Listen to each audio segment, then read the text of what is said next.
All right, how's everybody doing today? Hotep, hey, this is Michael Imhotep, founder of the African History Network, host of the African History Network show. I'm a talk show host, researcher, lecturer, writer, and historian. So it is Tuesday, November 1st, 2022, and we are live.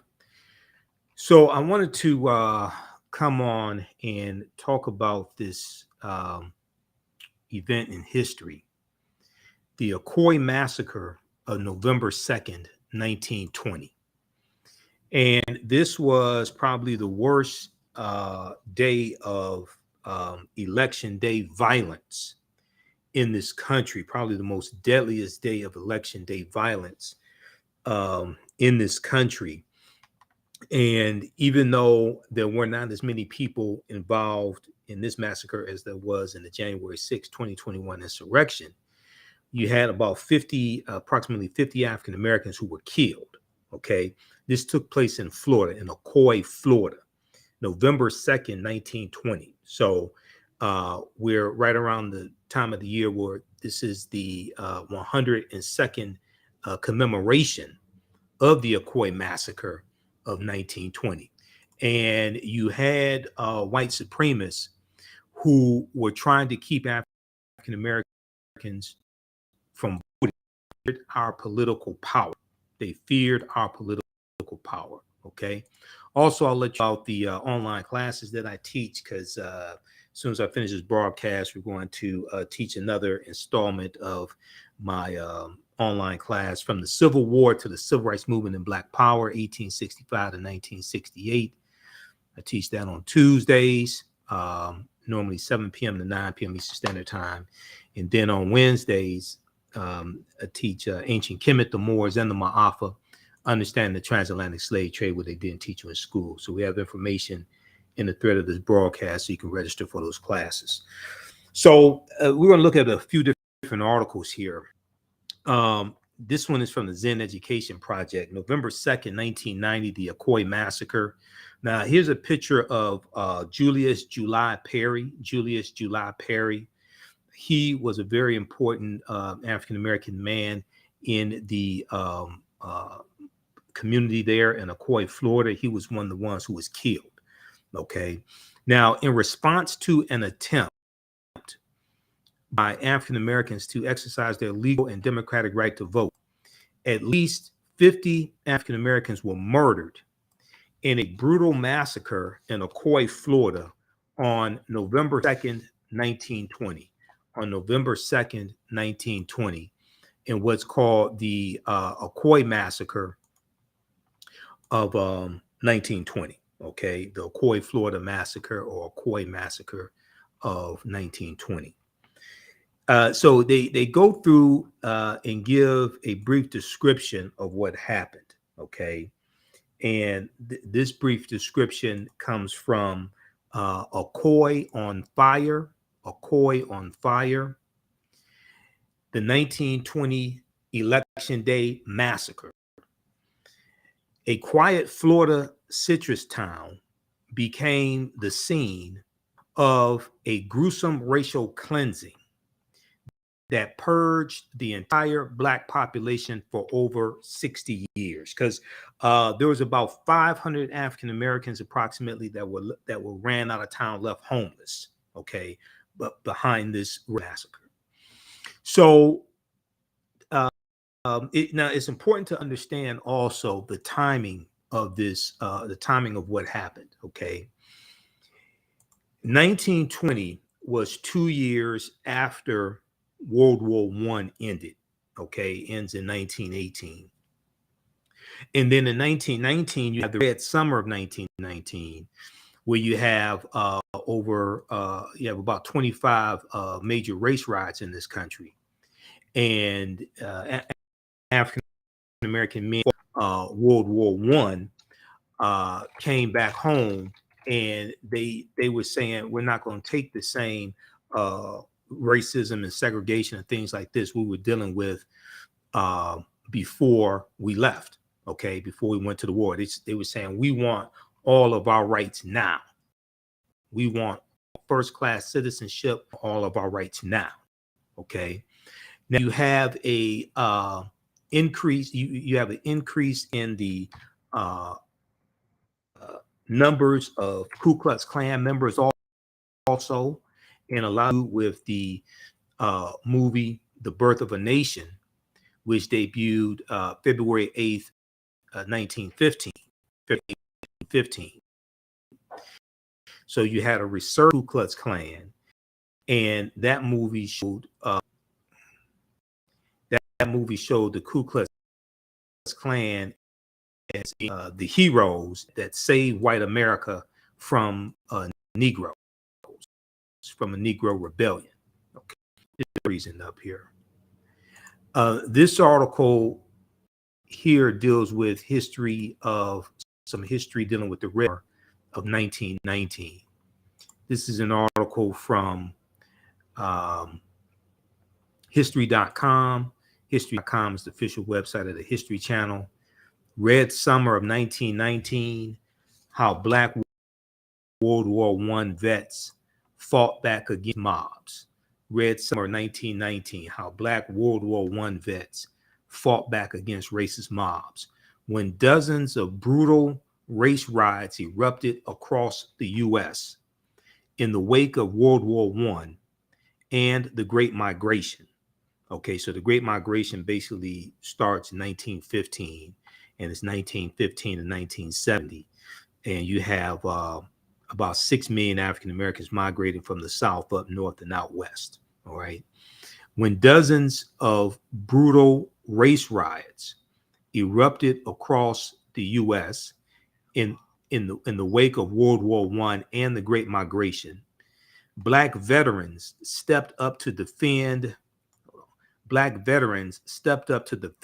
their communities against white violence. Black veterans, Black World War II veterans, stepped up to defend their communities against white violence. Okay, so there were race massacre. There were race riots in like Chicago, Elaine, Arkansas. You have them across the country in 1919, the year after World War I ends. Okay, so now this is the year before the Ocoee Massacre of 1920 happens. Okay, this is the year before the Ocoee Massacre of 1920. All right, now, if we go back to the article from the Zen Education Project. So on November 1st, 1920, and also it's important to note, this was the first election that women had the right to vote also, because of the 19th Amendment of 1920, which guaranteed the right to vote for women. So that's taking place at this time as well. Okay, so on the day before Election Day, November 1st, you had Ku Klux Klansmen wearing white robes, and they were carrying crosses, and they paraded through the streets of two African American communities in Ocoee, Florida, late into the night. With megaphones, they warned not a single Negro will be permitted to vote. Not a single Negro will be permitted to vote. And if any of them dared to do so, there would be dire consequences. Okay. So you have these white supremacists going into the African American community, threatening them the day before Election Day, telling them not a single Negro will be permitted to vote. And if any of you dare to vote, there will be dire consequences. Okay, that's voter suppression. That's voter intimidation.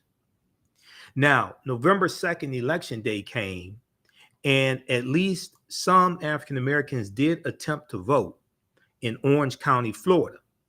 However, none were permitted to enter their respective polling places.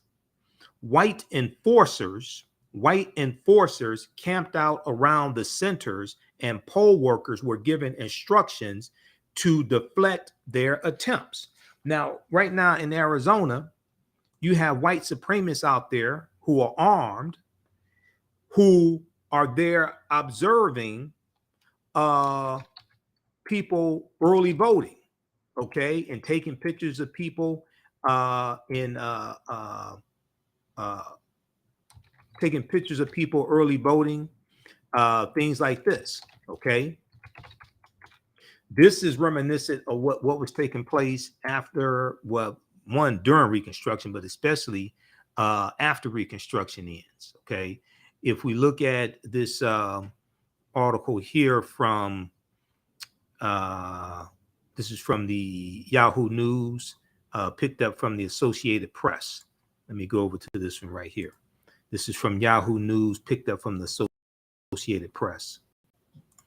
All right. How's everybody doing? Share this broadcast at social media platforms. As soon as I'm done with this broadcast, we're going to teach our Tuesday night online history class from the Civil War to the Civil Rights Movement and Black Power, 1865 to 1968. Okay.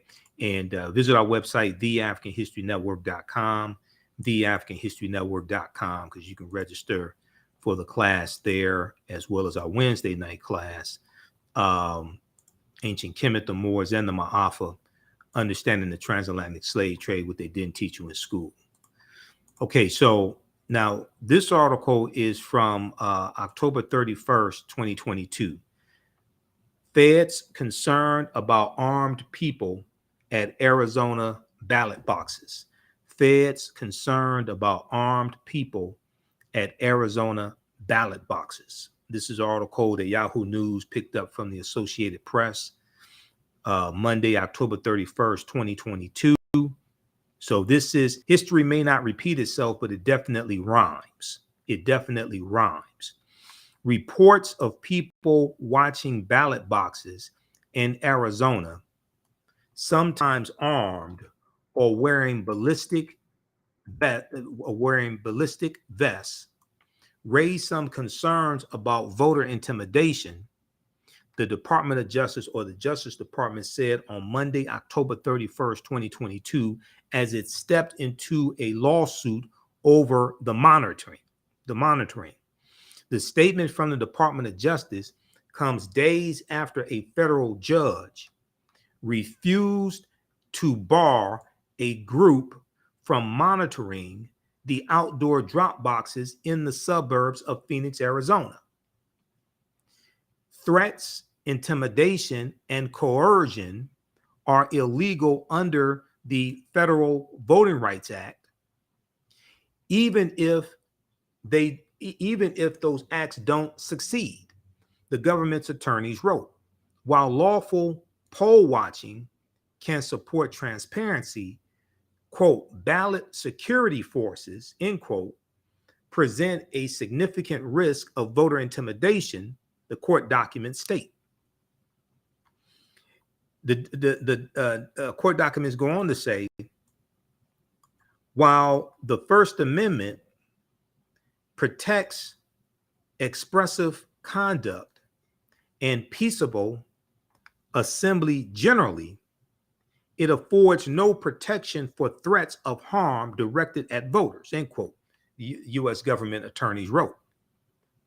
Now, the filing runs counter to a judge's order on Friday, that was Friday, October 25th, U.S. District Court Judge Michael Liburdi, Liburdi, found the allegations present, quote unquote, serious questions, but it wasn't clear they were a quote unquote true threat to specific people or groups, and barring them could violate the watcher's freedom of speech. Now, U.S. District Court Judge Michael Liburdi is a Trump appointee and a member of the Federalist Society, a conservative legal organization. And the Federalist Society were one of the two main organizations that provided a list to then President Donald Trump of Supreme Court nominees as well as federal judge nominees. That was the Federalist Society and the Heritage Foundation. Now, the Arizona Alliance for Retired Americans is appealing the order in the swing state of Arizona, with several closely contested races this year. Okay, now this is the voter intimidation that's going on right now, which is reminiscent of what was taking place in the similar to what was taking place in the 1870s, 1860s, 1868 Opelousas Massacre. Okay, all this is reminiscent of the January 6, 2021 insurrection, and Trump racialized the results of the 2020 election when he said there was fraud in the elections in Detroit, Atlanta, Georgia, Philadelphia, Pennsylvania, and Milwaukee, Wisconsin. All four of those cities have very large African-American populations. Detroit is 80% African-American where I live. So Trump racialized this, okay? All right, now let's go back to November 2nd, 1920, 102 years ago, and look at the voter intimidation that took place then, the voter suppression that took place then. White enforcers camped out around the centers, and poll workers were given instructions to deflect their attempts, to deflect the attempts of African Americans to vote. One by one, would-be African American voters were turned away either by threats of violence or by poll workers,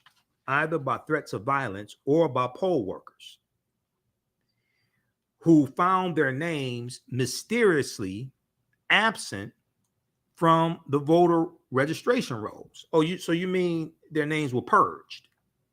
That's what we call that today. Their names were purged, like in Georgia, their names were purged from the voter rolls. Pollsters instructed these African Americans to get documentation from Notary Public R.C. Bigelow to verify that they were indeed registered to vote. Conveniently, however, Notary Public R.C. Bigelow was unable to be located because he was out on a fishing trip that day. He's out on a fishing trip on election day. Okay. With little other option, most of these African Americans returned to their homes without casting their ballots. Now, Moses Norman, also known as Mose Norman, would not be so easily deterred. After being turned away that morning in his Ocoee precinct, and there were going to be some African Americans who early in the day were able to vote, but then other ones are not going to be able to vote, especially those that come later in the afternoon are not going to be able to vote. Now, after being turned away that morning in his Ocoee, Florida precinct, Moses Norman rode to Orlando, Florida to seek the counsel of Judge John Chaney. Judge John Chaney.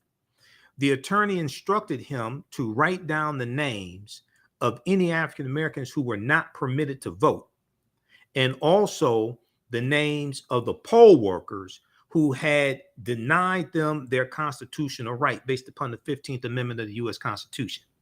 Now, Judge John Chaney said a lawsuit against the county there in Florida could be brought to contest this violation.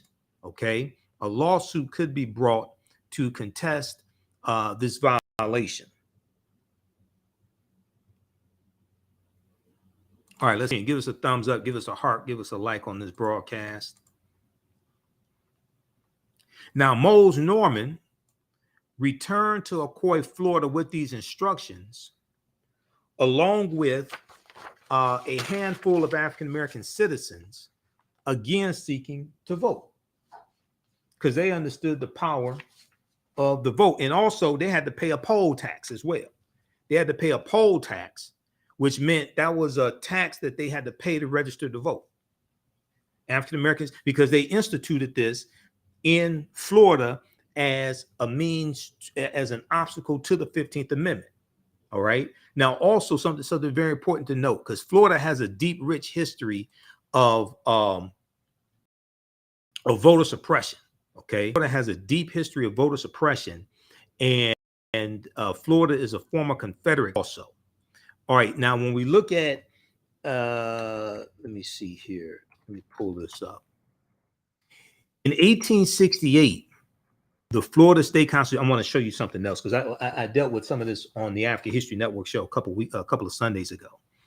In 1868, Florida writes their state constitution. Now, this is during Reconstruction.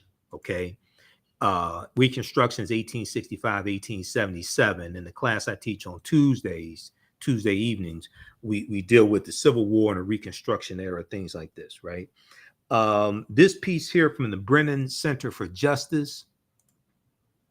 Let me pull this up. History of Florida's felony disenfranchisement provision. History of Florida's felony disenfranchisement provision.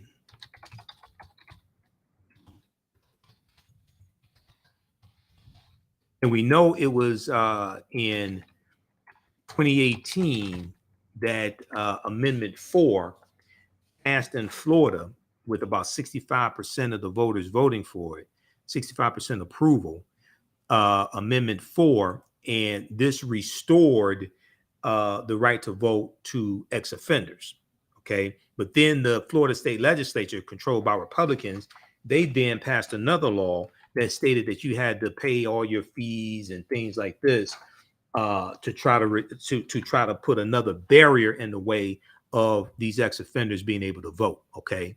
So all this ties into racism. Racism is a system of advantage and privilege distributed based upon race, which comes out of the ideology of European white supremacy. All this ties into racism. All this deals with a fear of African Americans having power, political power, economic power, etc. All right. So if we look at this, this is from the Brennan Center for Justice, History of Florida's Felony Disenfranchisement Provision. All right. The constitutional provision disenfranchising people with felony convictions was originally enacted in the aftermath of the Civil War in 1868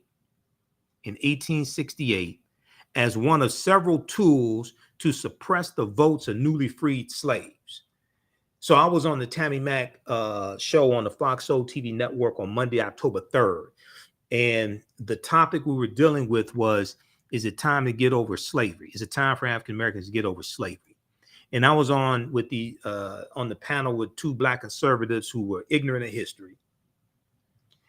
And they were saying it's time to get over slavery and this and that. And one of them said African Americans don't deserve reparations because there were Black people who owned slaves. In 1830, African Americans owned less than 1% of the slaves. We own about 6/10 of 1% of the slaves in America. Out of 2 million, African Americans own about 13,000. And at least half of those were probably family members that we bought out of slavery. Okay. This is the mentality of a lot of Black conservatives. They use that as an excuse to say, oh, African Americans don't deserve reparations. They skip over the 90% plus of the slaves that were owned by white people. They skip over all that and focus on less than 1% that African Americans owned. But what we see after slavery ends are laws put in place to regulate the movements of African Americans, like Black codes. But also we see laws put in place to disenfranchise us as well and lock us out of voting. So we're going to see obstacles to us voting even before the 15th Amendment is ratified and adopted in February of 1870. So even before the 15th Amendment is adopted in 1870, we see Florida doing this in 1868. Okay. Now let me try to zoom in on this. Okay. I'll just scroll back and forth, left to right. So I want to make sure everybody sees this. The constitutional provision disenfranchising people with felony convictions was originally enacted in the aftermath of the Civil War in 1868 as one of several tools to suppress the votes of newly freed slaves. 100 years later, in 1968, the provision was reenacted despite its history of discrimination and its continuing racially disparate effects. Felony disenfranchisement has long been used to diminish the voting power of Florida's African American population, and the law continues to have that effect. Okay, now Florida was one of 4 states where you lost your right to vote forever if you were convicted of a felony.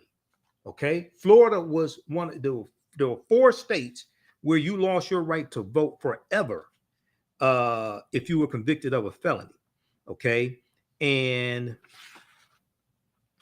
let me see. I'll give you those other states here also, because I know I have it here.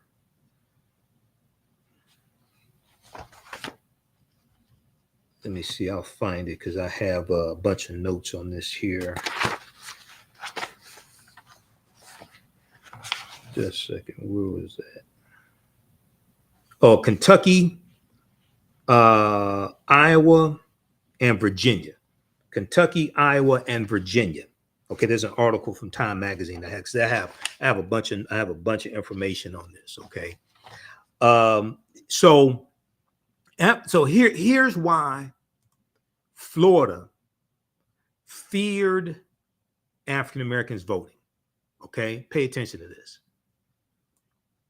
Blacks were disproportionately disenfranchised. This line right here.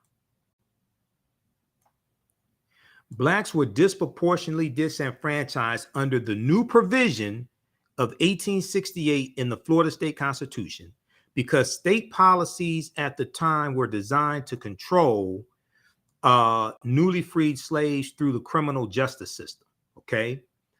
In 1865, 3 years prior, same year that the 13th Amendment is ratified, December 6, 1865, which legally ends chattel slavery.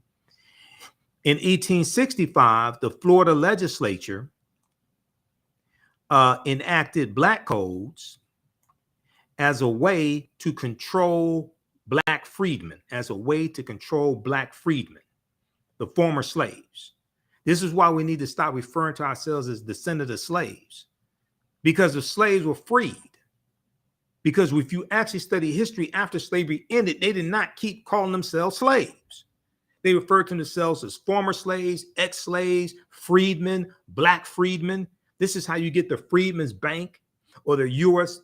Bureau of Freedmen, Refugees, and Abandoned Lands, known as the Freedmen's Bureau. They didn't keep calling themselves slaves. So why do we refer to ourselves as descendants of slaves? Why do some of us, and some people mean well, others don't, why do some of us keep trying to put our ancestors back into a status that not only were they legally freed from, but they also took up arms and fought to free themselves from that status, because there were approximately 200,000 African Americans that fought in the Civil War and fought on behalf of the Union in the Army and the Navy.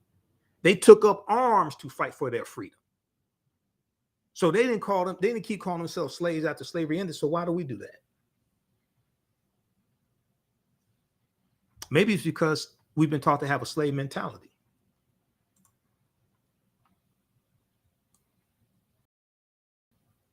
In 1865, the Florida State Legislature enacted Black Code way to control freedmen, the Black freedmen. A crucial component of the Black Codes was an expansion of the criminal justice system to deal with minor offenses, that legislators believed African Americans were likely to commit and that had been formally punished by their masters. This is what's taking place during Reconstruction, right?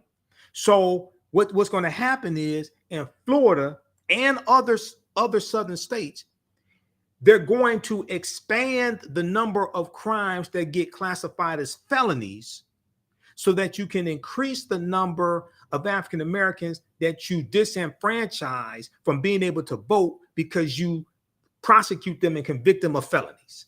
This is felony disenfranchisement. And we're going to see this take place after the Civil War ends, even before 1870, when the 15th Amendment is adopted, but especially after 1870.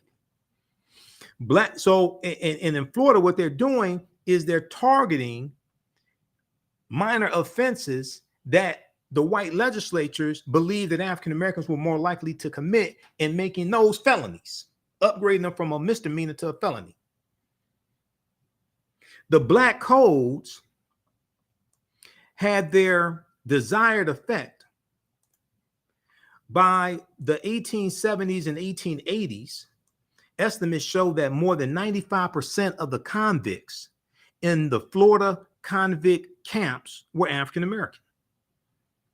A captain in one of the camps at the time noted it was possible to send a Negro to prison on almost any pretext, but difficult to get a white man there, end quote. But difficult to get a white man there. Now, this is what they really feared. The white supremacists in Florida, this is what they really feared. They feared a Negro legislature. Why did they fear a Negro legislature?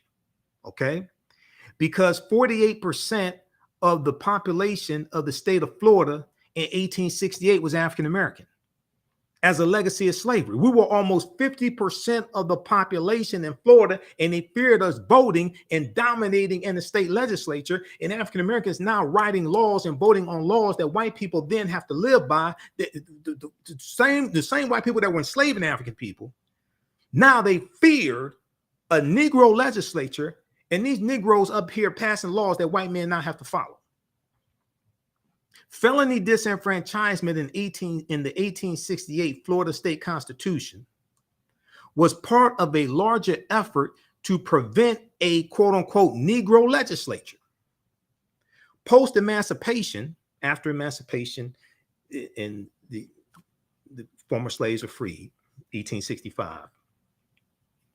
Legislators in Florida feared that freedmen, not slaves, but freedmen who then constituted 48% of the state's population would take over state and local government, because they knew we were going to vote. Because you don't vote for exercise. As I said on Roland Martin Unfiltered last Friday, and as I said on my radio show, we need to stop telling African Americans to exercise your right to vote. You don't vote for exercise. You vote for power. If you want to exercise, go to the gym and exercise. Voting is about power. Voting is about being able to get your agenda pushed, getting policies put in place that are beneficial to you, your community, your people, etc. Politics is the legal distribution that scarce wealth, power, and resources, and the writing of laws, statutes, ordinances, amendments, and treaties, their adoption, interpretation, and enforcement. Okay, the laws and policies shape the economy. They impact the tax structure. They impact student loan forgiveness, criminal justice reform. They impact the SBA, Small Business Administration.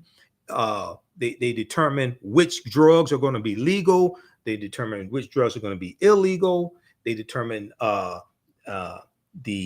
role the Department of Justice has, and the Department of Justice investigating policies and practices of police departments. All that deals with politics and law. Has nothing to do with exercising. So voting is about power. And we have to wrap our minds around that concept and understand that we have to be able to push our policies, agendas the farthest and get the most accomplished. But to be able to understand which policies need to be put in place and understand that whole process, you have to understand history. You have to understand how you got here, the laws and policies that were put in place to put us in this predicament, so we know where we need to go from here and how to bring that into effect. Okay, so the 1868 Florida State Constitution contains several provisions to prevent this from happening, to prevent a Negro legislature from happening. For example, it established a state legislative apportionment scheme that inflated the representation of predominantly white counties while deflating the representation of predominantly African American counties. It also gave the governor of the state of Florida the power to appoint local officials, thereby preventing local African American majorities from electing their own leaders. This all deals with politics. One legislator wrote that this and other such provisions were designed to, quote unquote, prevent a Negro legislature, because they did not fear us exercising. They feared African Americans having political power. And many people still do today. This is why you have these voter suppression bills. This is why you have these election deniers. This is why they fear African Americans having political power. Now, felony disenfranchisement was yet another mechanism intended to suppress the political power of newly freed slaves. Okay, so you have felony disenfranchisement, but also you had physical intimidation and race massacres like the one that took place November 2nd, 1920. So I just want to give you some background historical information on Florida and the methods they used to suppress the African American vote in Florida. Okay. All right. Now,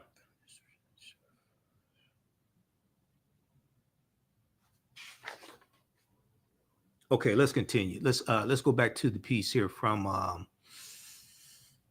the Zen Education Project, because I have to teach this class as soon as I finish this broadcast also. How y'all like this type of information?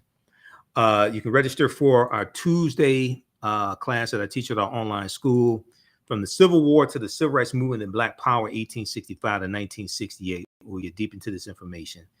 And we have the information at our website, TheAfricanHistoryNetwork.com, TheAfricanHistoryNetwork.com. It's also on the thread of this broadcast. The class is on sale $80, regularly $130. So we'll give you some more information on that. And you can watch, we do the sessions live. All the sessions are archived and recorded. You can go back and watch them anytime. Even a year from now, 2 years from now, you'll still have access to the full class. You can go back and watch it. All right, and we're going to post this here. It says register here.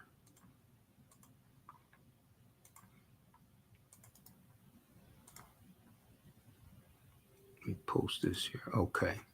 All right, let's continue.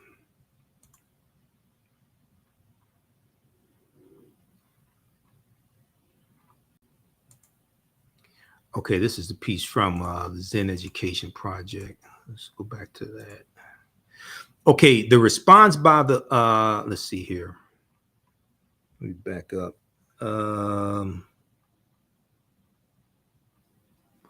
Okay. So Moses Norman, after being turned away from the voting polls, would not be so easily deterred. After being turned away from the voting polls that morning in his Ocoee, Florida precinct, he rode to Orlando to seek the counsel of Cheney. All right. Now, Moses Norman returned to Ocoee, Florida, with instructions, along with a handful of African American citizens, again seeking to vote. All right. Now, after being forcibly turned away, Moses Norman demanded the poll workers' names and exclaimed, quote, "We will vote by God," end quote. "We will vote by God." The response by the cowardly Ku Klux Klan was a massacre of African Americans who were trying to vote because they understood the power of voting and they understood the need for political power. Okay, now 1868, African Americans were 48% of the population. 1920, we were probably still pretty much close to that. somewhere between 40 to 40% of the population in the state of Florida. Now, one of the people killed was Julius July Perry. Julius July Perry, who I showed you a picture of a few minutes ago. And he was a very well-respected man in the African-American community. He was a labor leader. He was a deacon in the church. Okay. Now, this information here comes from the documentary Ocoee on Fire, dealing with Julius July Perry. Julius Perry had become the well-respected godfather of the Black community. He served as a deacon in the church and the local labor leader or straw boss. It was said that anyone seeking to employ Black laborers needed to speak with Julius July Perry first. He was an admired, brave, and rational thinker, a sort of civil rights leader before there was a civil rights movement.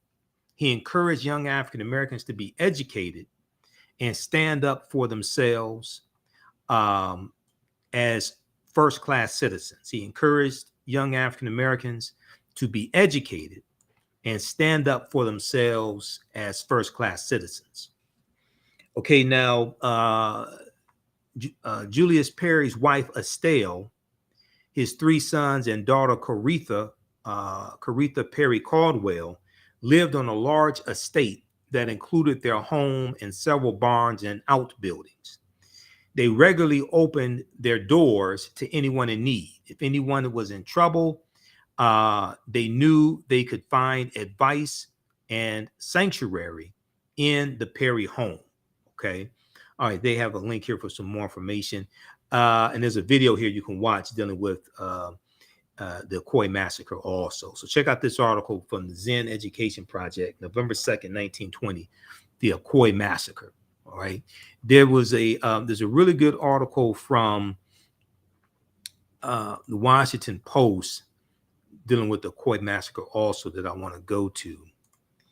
And this one is called "A White Mob Unleashed the Worst Election Day Violence in U.S. History a Century Ago." Mob unleashed the worst election day violence in U.S. history in Florida a century ago. This article is from November 2nd, 2020, which was the 100th commemoration of the Ocoee Massacre of November 2nd, 1920. Okay, let me blow this up here. All right. Okay, so if we look at what happened based upon what we know, there's some differing accounts, but if we look at what we know was certain. November 2nd, 1920, the same day women voted nationally for the first time. This is a presidential election. Women voted nationally for the first time because of the 19th Amendment. The worst instance of election day violence in American history unfolded in a small town west of Orlando, Florida. And the perpetrators got away with what they did for the rest of their lives. There are no roadside markers in Ocoee. Now, there is one marker put up in like 2021 that talks about July Perry and what happened to him in the Ocoee Massacre. There's a historical marker that was put up there. 1920 looks like it was put up. Well, according to blackpast.org, June 21st, 2019, a historical marker honoring July Perry and others killed in the massacre was placed in Heritage Square outside the Orange County Regional History Center. Until recently, many descendants of survivors had no idea they were descendants of survivors of the Ocoee, Florida massacre, or that they had been robbed of a valuable inheritance long before they were born. Let me see here. Okay. Now, Ocoee, Florida was founded in the 1850s by a white man who brought 23 enslaved African Americans with him. Okay. After the Civil War, many Confederate veterans resettled there in Ocoee, Florida, hiring Black laborers to work their land.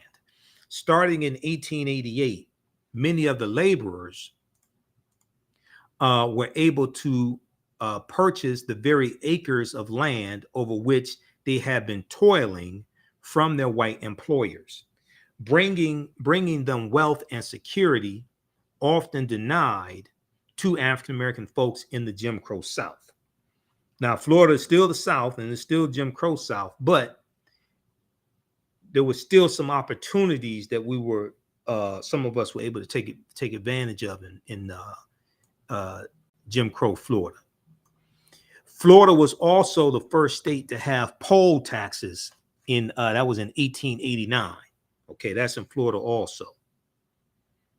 And a poll tax was a tax that you had to pay to register to vote. So they usually just applied the poll taxes to African Americans as a way to as a way to put another obstacle in the way of us voting.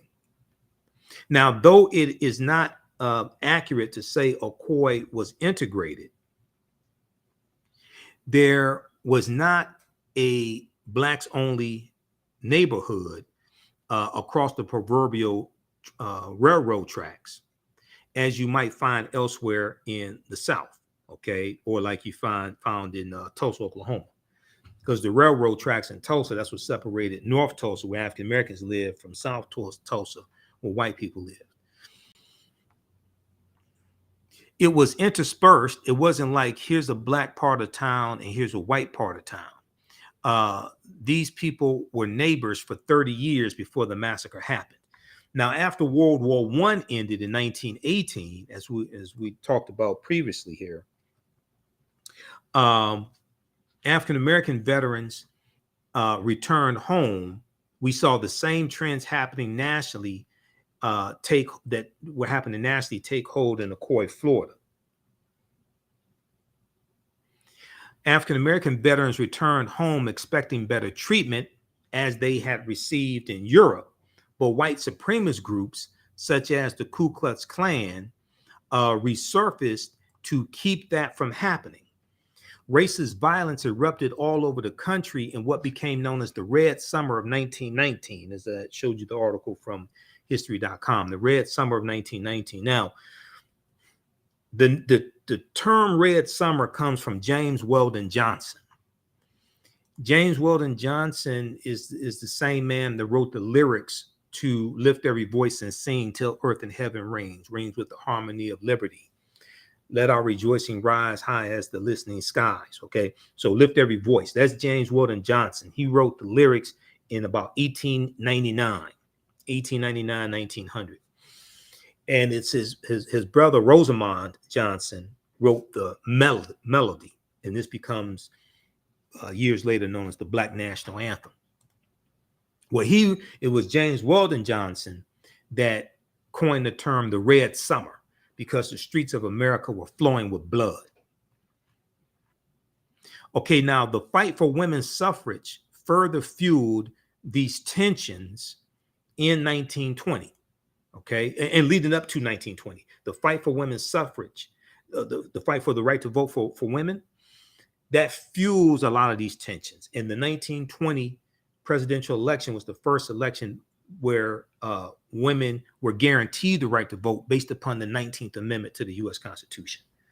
Many anti-suffragists, or people who were against women having the right to vote, argued that if women, specifically white women, were permitted to vote, Black men might try to vote too. So you had a lot of white men who did not want white women to vote, or African American women to vote, because they feared that African American men would want to vote also.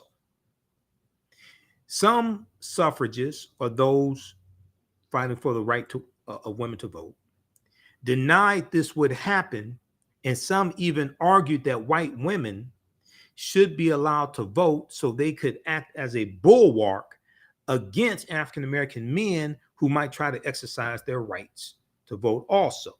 So they're saying, well, look, white women can be the vote from white women can be a counter to counter the number of black men who vote. So you should let white women vote. In Ocoee, Florida, black and white Republican leaders held clinics to show African American residents how to register to vote and how to pay a poll tax and cast a ballot. Now, the 24th Amendment to the U.S. Constitution banned poll taxes in 1962. A month before the election, two white leaders, Attorney W.R. O'Neill and Judge John Chaney, who we talked about a few minutes ago, both received a threatening letter from the Ku Klux Klan. The letter read, quote, "We shall always enjoy white supremacy in this country, and he who interferes must face the consequences. We shall always enjoy white supremacy in this country, and he who interferes must face the consequences." Now, this is what the Klan is saying. Okay, so across Florida, in Daytona, Florida, Jackson, Florida, and Orlando, local chapters of the Ku Klux Klan held huge rallies to intimidate potential African-American voters. Now, Florida may not spring to mind immediately when one thinks of the Jim Crow South, but in fact, there were more lynchings per capita in the Jim Crow in Florida than in any other states besides Mississippi, because we know Mississippi was the state that had the most number of lynchings from 1882 to 1968. They had 581 lynchings in Florida, in Mississippi. 581 lynchings in Mississippi. And this is according to research by the Equal Justice Initiative. Now, white Floridians used racial terrorism. White Floridians used racial terrorism not just to intimidate voters, but also to discourage labor organizing in the orange groves and turpentine farms there in Florida.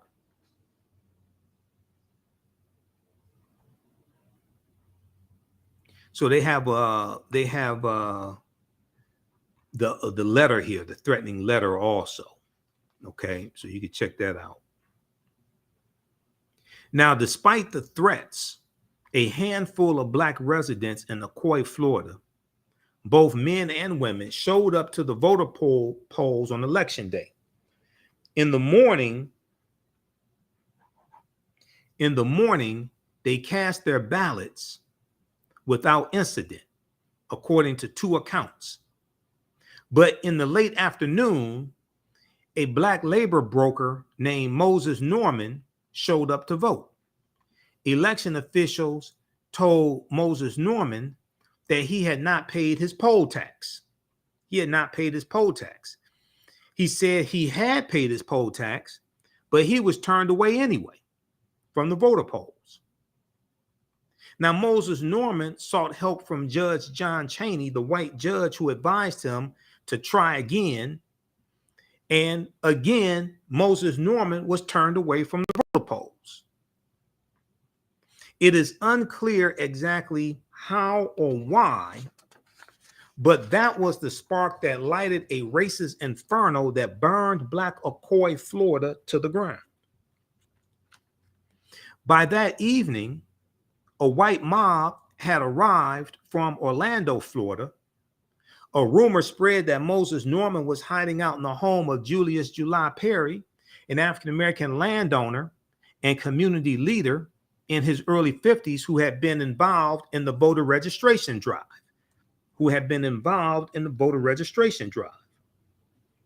July Perry's house was surrounded by the white mob. At some point, two white men shot and killed. At some point, two white men were shot and killed. Okay, perhaps by Perry's teenage daughter, perhaps by one another, as they fired weapons at the house. Then Julius July Perry's house went up in flames. So did the nearby African Methodist Episcopal Church, the AME Church, where Moses Norman and July Perry were trustees, and at least 24 other homes owned by African Americans were also set on fire.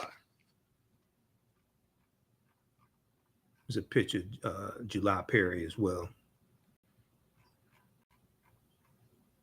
So basically, the options were leave and get shot or stay and burn.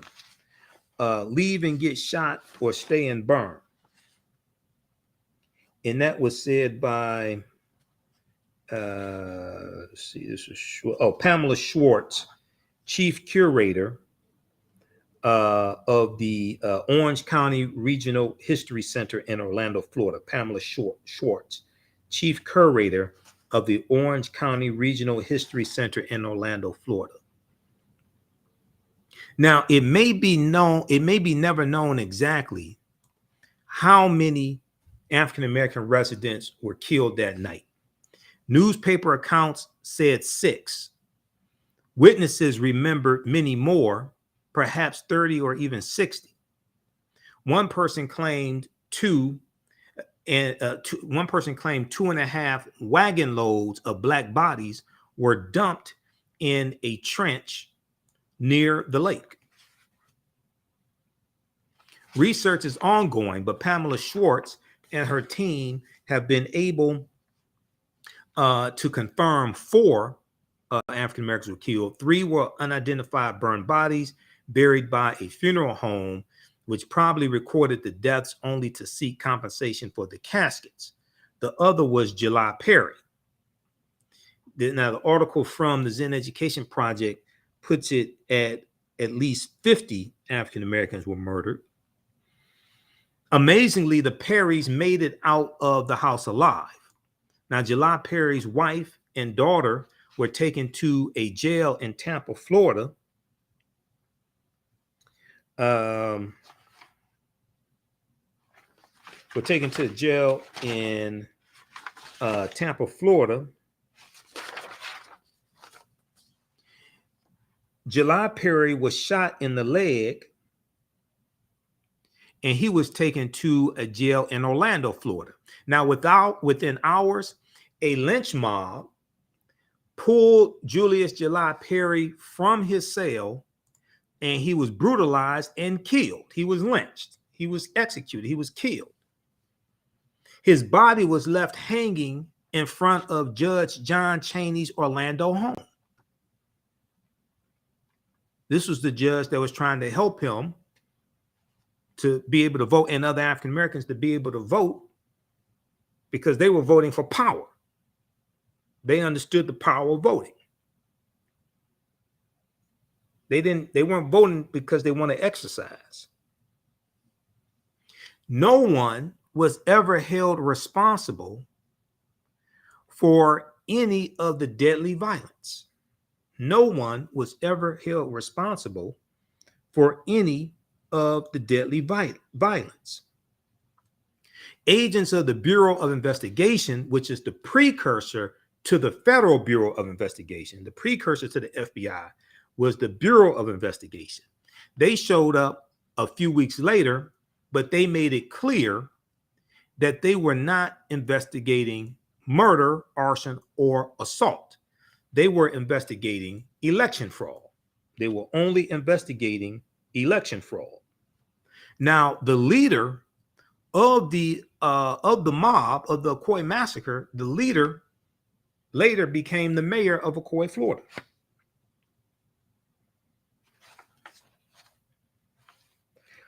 Then in this article, it talks about how July Perry's land was stolen. The land that he owned was stolen. There's a section here on page 5 of this article. They talk about the Rosewood Massacre as well, 1923. I've done a presentation on the Rosewood Massacre. July Perry's family was cheated out of his land also. While his wife was still in jail in Tampa, Florida, his wife signed over the executorship of July Perry's land to Bluford Sims, a Confederate captain and July Perry's former employee. That sounds like a Confederate name too, Bluford. Bluford Sims posted an ad in the newspaper for, quote, beautiful little groves belonging to the Negroes that have just left Ocoee. This is an ad he placed in the newspaper. Okay, he's trying to sell the land that July Perry owned. Quote, beautiful little groves belonging to the Negroes that have just left Ocoee. Now, after years of litigation, July Perry's children received about $100 each for land that he owned that sold for thousands of dollars. Now, some more background information on Ocoee, Florida. Ocoee, Florida was a whites-only sundown town until the 1970s. Now, sundown town means that a lot of these towns at like 5 o'clock or something like that, African Americans could work in the town, but a bell would ring or a whistle would blow at like 5 o'clock or something like that. And that was a signal for the African Americans to get out of the town before sundown hit. Otherwise, you could be harassed, you could be beat up, you could be killed, you could be put in jail. These were sundown towns. Florida had a lot of sundown towns. Ocoee was one of them. Now, African Americans in the region never forgot what happened there in Ocoee, Florida. In the late 1990s, a local activist group, the Democracy Forum, pressed for town halls about the Ocoee massacre, some of which included descendants of the perpetrators.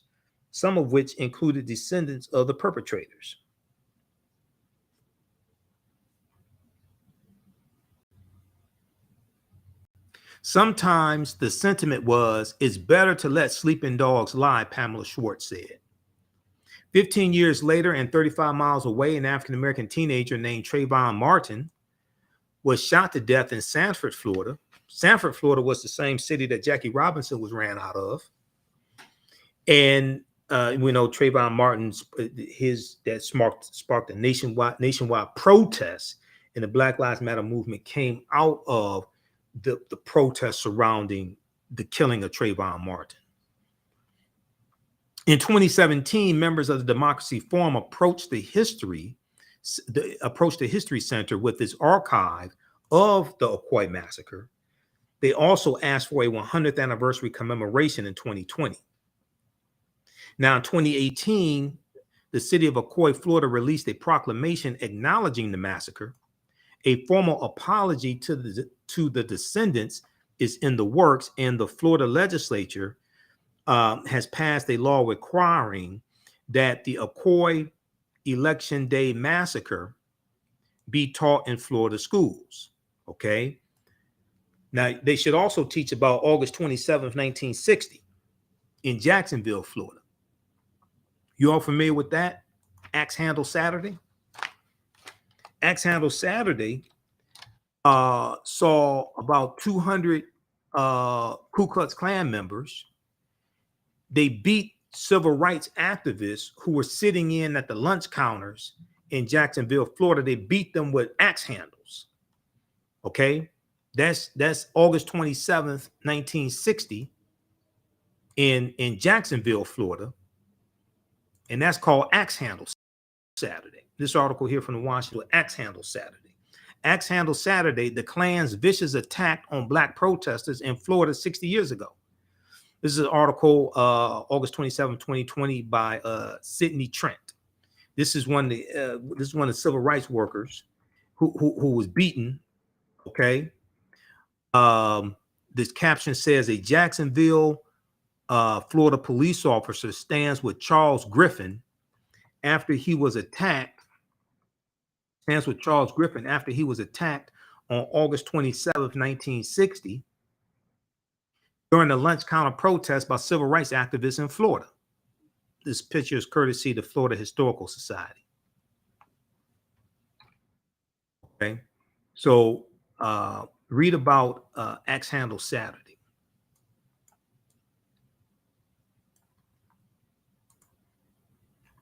This also happened in Florida. Let me go back to this other piece here. How y'all like this type of information? Give us a thumbs up, give us a heart, give us a like. We'll go back to this in just a second.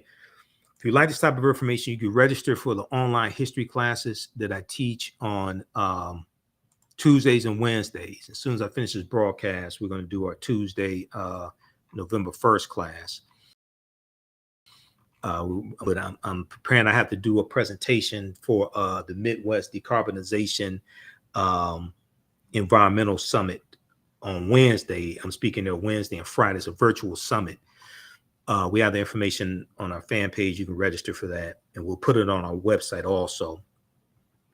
So I'm running behind schedule today, but you can register for the online classes that I teach. We have the link here in the thread of the broadcast. It's also on the homepage of our website, TheAHNShow.com, TheAHNShow.com. So when you scroll down the page, you'll see the information for the radio show. You'll see our Cash App and PayPal information. On Wednesdays, I teach ancient Kemet, the Moors, and the Ma'afa, understanding the transatlantic slave trade, what they didn't teach you in school. We deal with thousands of years of history and what leads up to the transatlantic slave trade taking place. So we teach that class on Wednesday, 7 p.m. to 9 p.m. Eastern Standard Time. That class is on sale $80, regularly $130. We do the sessions live. All the sessions are archived and recorded. You can go back and watch it anytime. So even a year from now, 2 years from now, you can watch the entire class. Then on Tuesdays, I teach from the Civil War to the Civil Rights Movement and Black Power, 1865 to 1968. Okay, it's the same cost and the same structure of the class. And we have a bundle pack where you can register for both classes. On sale, $130. That's a over $300 value. And you click right here to register here. You can use debit card, credit card. If you've taken any of my online classes in the past, email me at TheAHNShow@TheAfricanHistoryNetwork.com, TheAHNShow@TheAfricanHistoryNetwork.com, or just click right here on Contact the African History Network. Okay, and you can email us right through the website. Okay, you can email us right through the website. All right.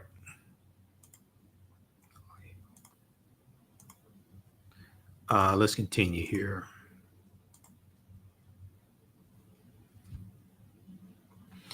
Okay, I want to go back to quickly this article here from the Washington Post. And then there's a quick article that I want to show you from blackpast.org has some information on this also. Blackpast. And then and then there was a scholarship set up, okay, for the descendants. So I want to talk briefly about that because I talked about this on the African History Network show when this article came out June 4th, 2021, dealing with the scholarship that was set up for the descendants. Let me go back to this one here.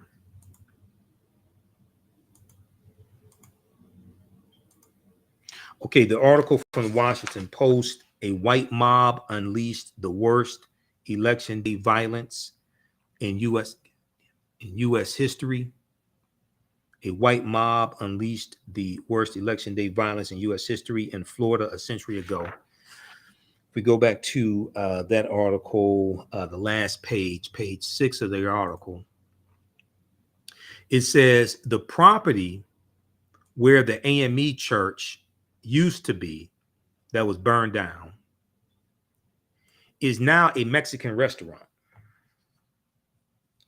The main road is named for Bluford Simmons, although there's a petition to change it. Now, Bluford Simmons was the former Confederate who July Perry's wife signed over July Perry's land to. She signed it over to Bluford Simmons, Bluford Sims, the white man who took out the ad in the newspaper to sell the land. A newer house stands where July Perry's home used to be. When reached by a Washington Post reporter, the homeowner said he, quote, didn't know anything about that before ending the call. That's interesting.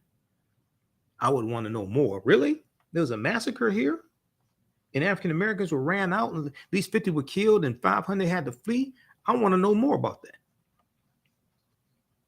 Now, maybe if my ancestors were involved in running them out, maybe I wouldn't want to know about that. This past summer 2020, when this article came out, this past summer, as the History Center put the final touches on its exhibit, the nation erupted in protest after the killing of another African-American man, George Floyd, May 25th, 2020. One evening, one of the staff members went to a Black Lives Matter protest in Orlando, Florida, where she was surprised to see a young man holding up a sign that read, July Perry, Ocoee, Florida, November 2nd, 1920.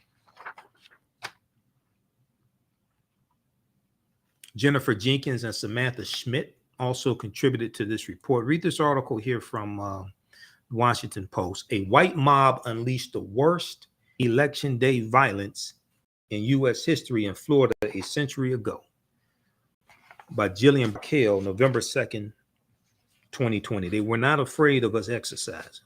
They were afraid of us having political power. And many people still are afraid of African Americans having political power today. Now what's interesting, the piece from blackpast.org on this, and it's just one part I want to highlight. You can read the rest of it.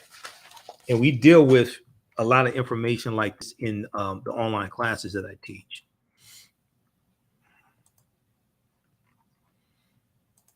Let's look at this right here.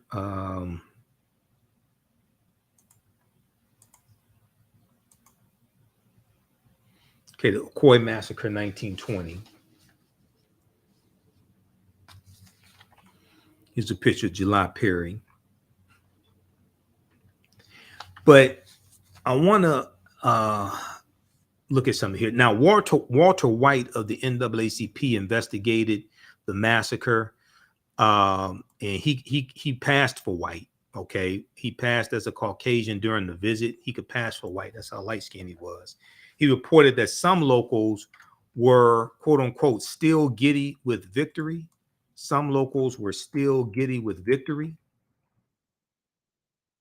when he arrived. He also said that locals reported 56 African Americans killed, but he claimed 30 deaths in his official report.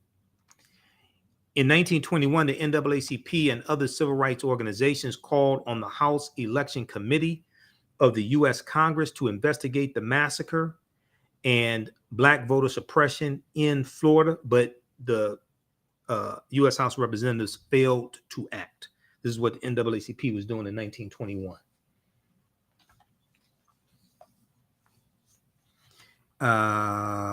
Okay, here's the historical marker. It says lynching of July Perry, November 3rd, 1920. Okay, here's the historical marker. On June 21st, 2019, a historical marker honoring July Perry and others killed in the massacre was placed in Heritage Square outside the Orange County Regional History Center. Okay, now there's a part here.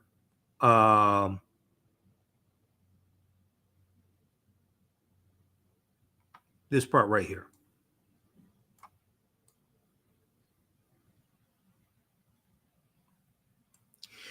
The mob then turned on the Black community of Ocoee, Florida. They burned down homes and businesses and demanded that the Black residents leave Ocoee, Florida, In the face of this threatened violence, the entire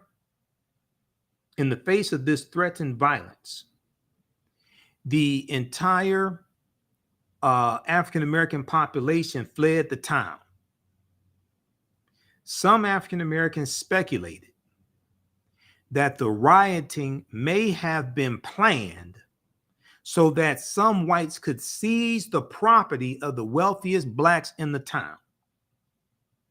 Now, to be honest, I don't know if that's why, but I wouldn't be surprised if it was. I don't have evidence to prove that's what happened, but I wouldn't be surprised if that was true.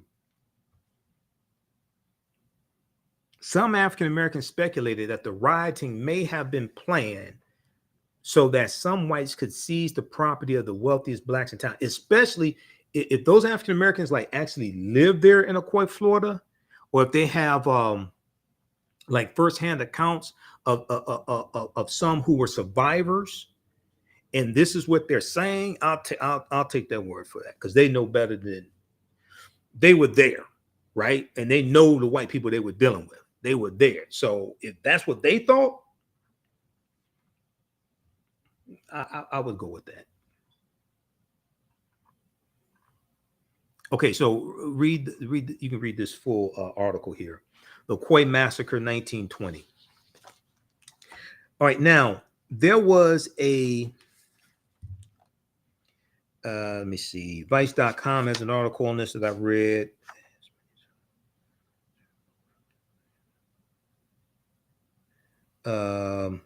This piece from Vice. That time, white people burned and pillaged a Black community on Election Day.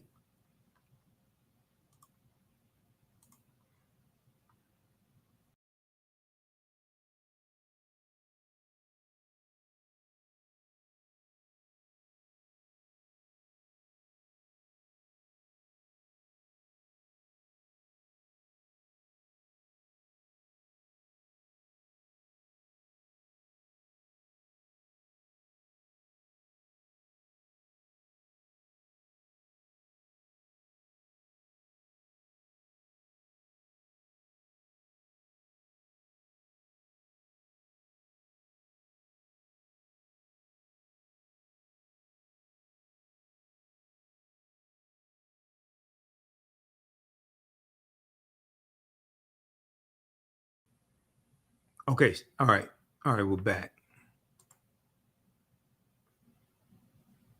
Okay, stand by. Okay, we're back. You should be able to hear me. All right, testing 1 2 3. Testing 1 2 3. Okay, we're back. All right. Okay, let's continue. There was an article from Vice.com on the Ocoee, Florida massacre. It's just one part that I want to highlight here.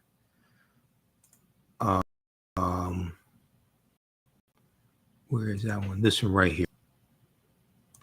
The name of the article from Vice.com is White People Burned.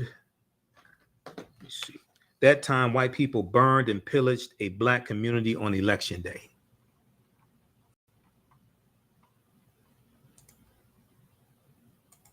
Let's pull this one up.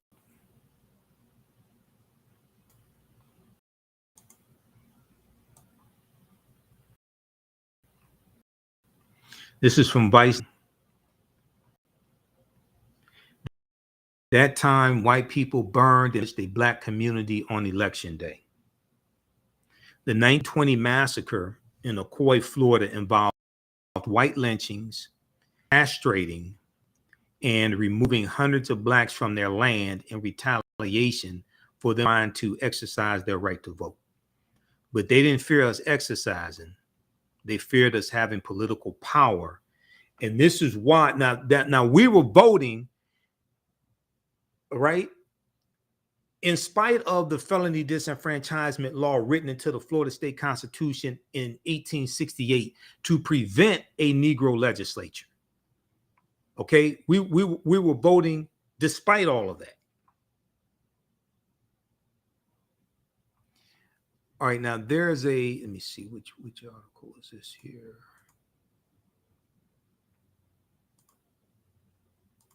Okay, there's a part I want to go to. Oh, and this article is written by Deborah Douglas. It's important to understand this chronology of history because this happens 2 years after World War II ends, and this happens 1920, the year after the Red Summer of 1919. Election Day 1920 gave us one of the most violent, horrific stories in the democracy, and unfortunately, despite laws and the unimaginable racism that precipitated the carnage, it's a tale that has largely been left untold.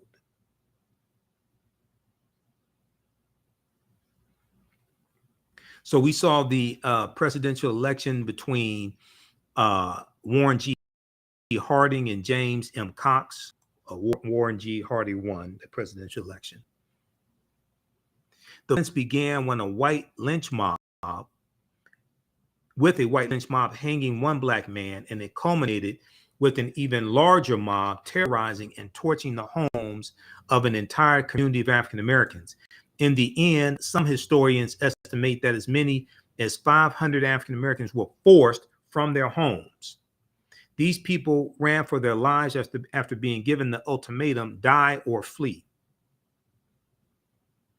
Today, this bloody snapshot of American history is referred to as the Ocoee Massacre.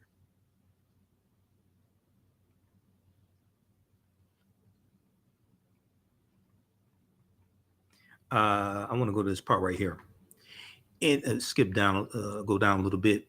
And yet the opposition to black voting was immense leading up to the November 2nd, 1920 election. It helped fuel the resurgence of the Ku Klux Klan throughout the South because the Klan gains a lot of power in the 1920s. They are increasing their numbers and gain a lot of power and political power in the 1920s. Because the Klan had by 1915, the Klan had largely died out. They were not throughout history just a dominant organization. No, they were founded December 24th, 1865 in Pulaski, Tennessee. Later in the same month that the 13th Amendment is adopted. It's ratified December 6, 1865, when Georgia ratifies the 13th Amendment. It's adopted December 18th. Then about a week later, the Klan is founded. Okay. So by 1915, a lot of the early members of the Klan have died out. The KKK responded to voter registration drives for African Americans in Florida by holding its own hostile demonstrations in cities like Miami and Orlando, threatening the kind of violence and terror that it ultimately perpetuated in Ocoee, Florida, with impunity.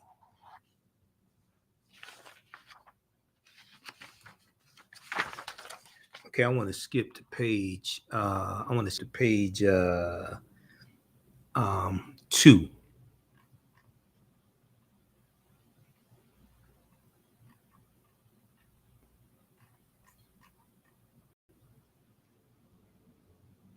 Okay, this picture here is in Rosewood, Florida, 1923. A black home set on fire by a violent white mob in Rosewood, Florida. That was January 1923. The Rosewood, Florida massacre. The movie Rosewood, from director John Singleton, starring Ving Rhames and John Voight. That's about the Rosewood massacre.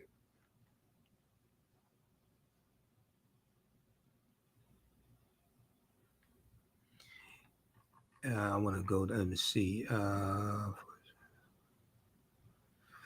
Drunk off the violence and lusting for more blood, the white mob turned its wrath on 2 black areas of Ocoee, Florida.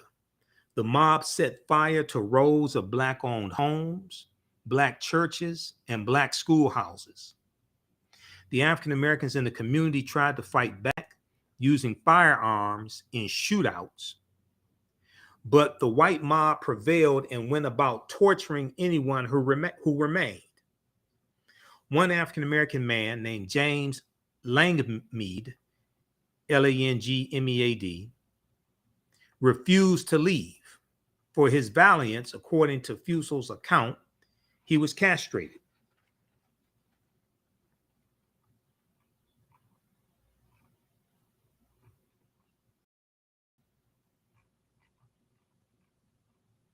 Quote, one woman, heavily pregnant, had stayed in her home because she did not think she could run fast enough to escape the deputized whites, writes Fusel. And Fusel is, hold on, let me see. So I have a bunch of articles on this. That was Melissa Fusel. In the William and Mary Law Review. She has a piece, she has an article in the William and Mary Law Review. That's Melissa Fusel. Her, quote, her mother unknown perished with her in the flames. One man hiding in the barn tried to escape when the mob set fire to the barn, but ran back inside to his death after the mob shot at him, unquote.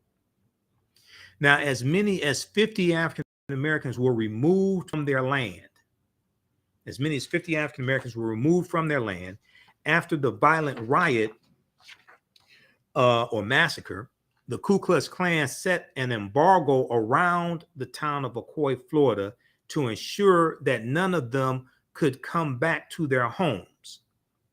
In the meantime, the whites seized the property, sometimes with deeds requiring that the land, quote, never be conveyed to Negroes again. That's called a restrictive covenant. A restrictive covenant. A restrictive covenant is a way that was used to keep African Americans from buying property, especially in white areas, and lock us out of wealth building through buying homes, through buying real estate. It was written into the deeds that you cannot sell this property to a Negro. Okay, that's called a restrictive covenant. So what some of these white people did was they ran us off our land, killed us, took our property, and then wrote into the deeds that the land, quote, never be conveyed to Negroes, end quote, again.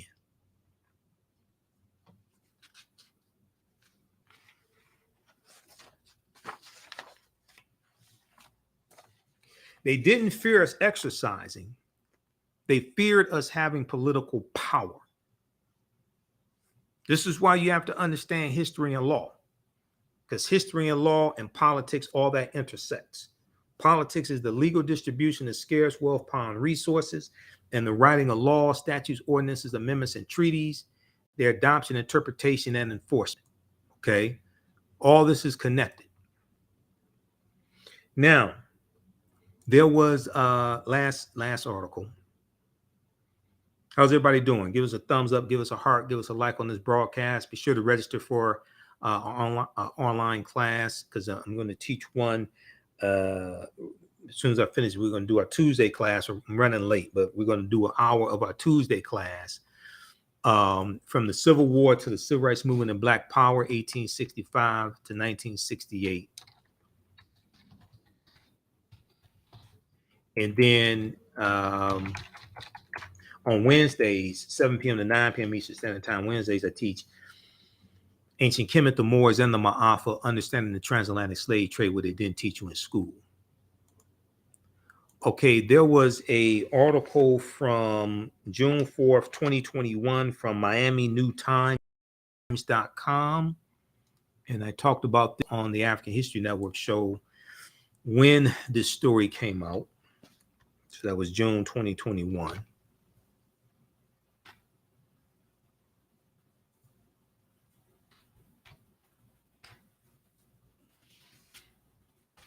Let's look at this.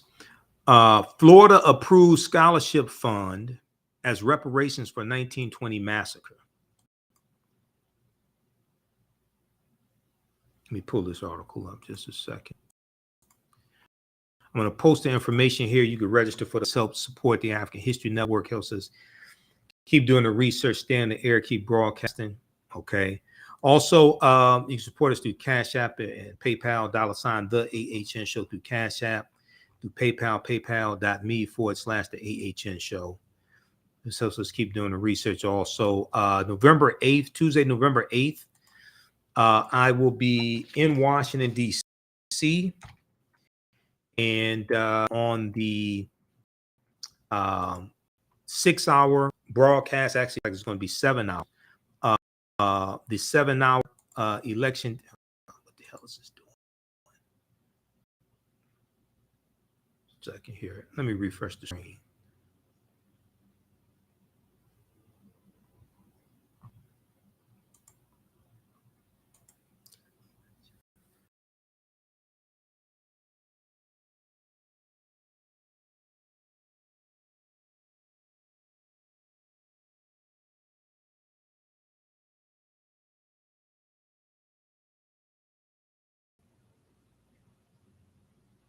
Okay, we're back.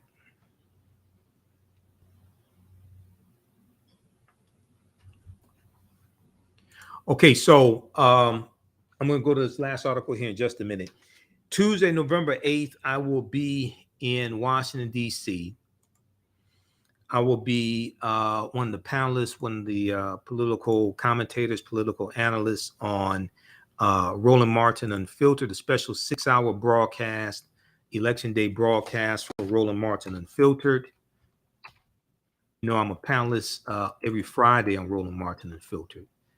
So I leave out Tuesday morning, flying to DC. Okay, and if you want to support us, you can also support us $ TheAHNShow through Cash App or through PayPal, paypal.me/TheAHN. After I'm paying my way there, but I'll be in studio. Be my first time being in their studio. Their broadcast, their election day broadcast, dealing with the returns, is 6 p.m. to 1 a.m. Eastern Standard Time. 6 p.m. to 1 a.m. Eastern Standard Time. You can watch that on download the Black Star Media app to your phone, or watch on Facebook or YouTube at Roland S. Martin. I'll share the broadcast on our fan page also. Okay. So this piece here is Florida approved scholarship fund as reparations for Massacre. This is from MiamiNewTimes.com, MiamiNewTimes.com. And I'm also going to post the information here, the link where you can register for the online classes also. This is on our website, TheAfricanHistoryNetwork.com.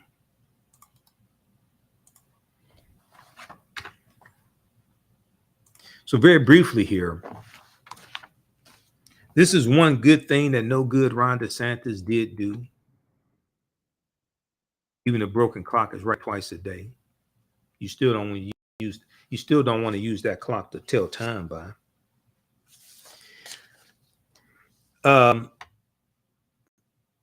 This week, Florida Governor Ron DeSantis signed a state budget bill that includes a scholarship program for the descendants of the victims of one of Florida's bloodiest incidents of racial violence.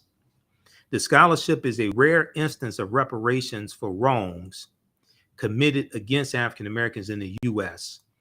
The Randolph Bracy Ocoee Scholarship Program. It's called the Randolph Bracy Ocoee Scholarship Program, named for the item's sponsor, Senator Randolph Bracy. This scholarship will award 50 college scholarships of up to $6,100 per student for students whose ancestors were victims of the 1920 Ocoee Massacre, an election day bloodbath that targeted African Americans in the central Florida city of Ocoee. Now, the bill that no good Governor Ron DeSantis signed, and Florida needs to be desanitized of Ron DeSantis. The bill makes no explicit mention of the term reparations and intentional omission on the part of its sponsor, okay, Senator Randolph Bracey, to help the bill pass through the Florida state legislature. And this is something that I've talked about on my show before. It makes sense to take the name, the title, or the word reparations off of what we want, because when you start talking about reparations, that automatically brings about a whole lot of backlash. Okay. And because if you understand the federal legislature, the majority of the people in the House and the Senate that have to vote on these bills are white. And the majority of their constituents, generally speaking, the majority of their constituents overall are white also. So whatever policies we want, it'll make more sense to take the term reparations of it and just push the policies, as opposed to having the name reparations on it, because that becomes a focus of white backlash. Reparations. And then you have people say, oh, my ancestors didn't own slaves, things like that. Well, first of all, nobody asked you if your ancestors owned slaves or not. Then you got to get through all that.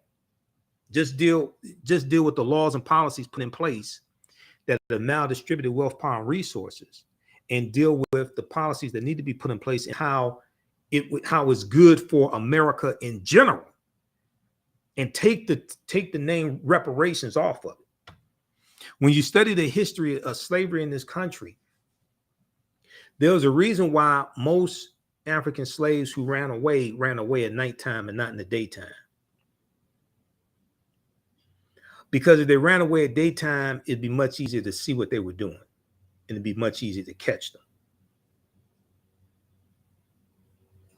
If you look at Tommy Tuberville, Senator Tommy Tuberville of the state of Alabama, and if we look at the article, so he made some ridiculous statements a couple weeks ago, and he said something to the effect of, and I have the article here because this quote from the Washington Post deals with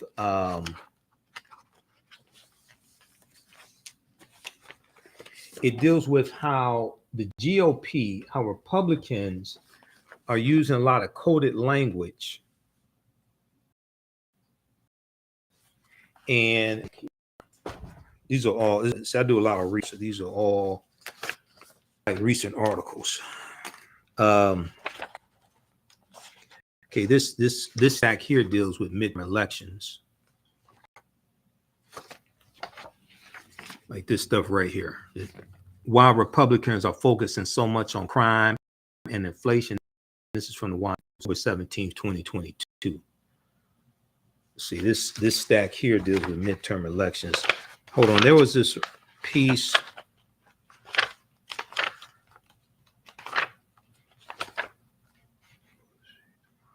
Was it in this stack? There was one, I just saw it. Hold on, let me find this, because this deals with the coded language that they're using. And he said something to the effect that the Democrats want reparations for the people who are out in the streets committing the crimes.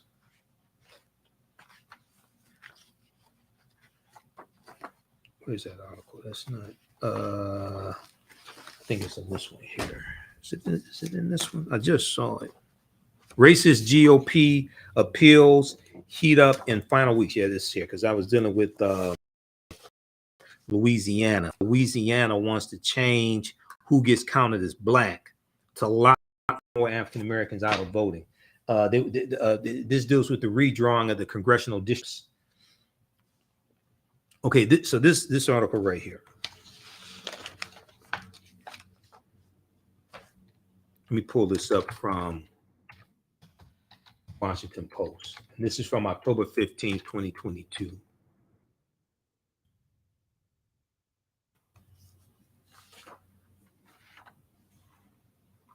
Racist GOP appeals heat up in final weeks before midterms.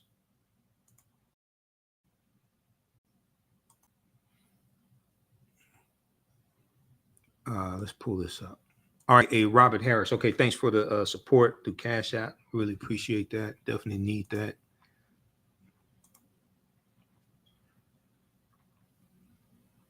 Racist GOP appeals heat up in final weeks before midterms.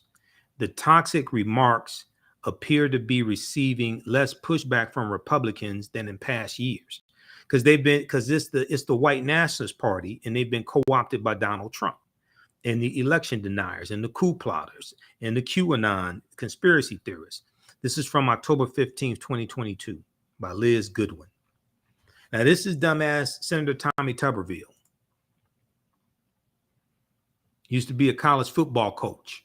He didn't serve in the Senate before. He didn't serve in politics before. He was a football coach. And then in Georgia, they go get a former Heisman Trophy winner, never served an elected official. He's an honorary sheriff running around with his sheriff's badge, talking about he has power, he can help the police and stuff like that. He does not have arresting power. He has an honorary badge. Herschel Walker. Another woman's come out and said that he forced her to get an abortion. She did an interview and showing her face. She's a white woman. Surprise, surprise, surprise.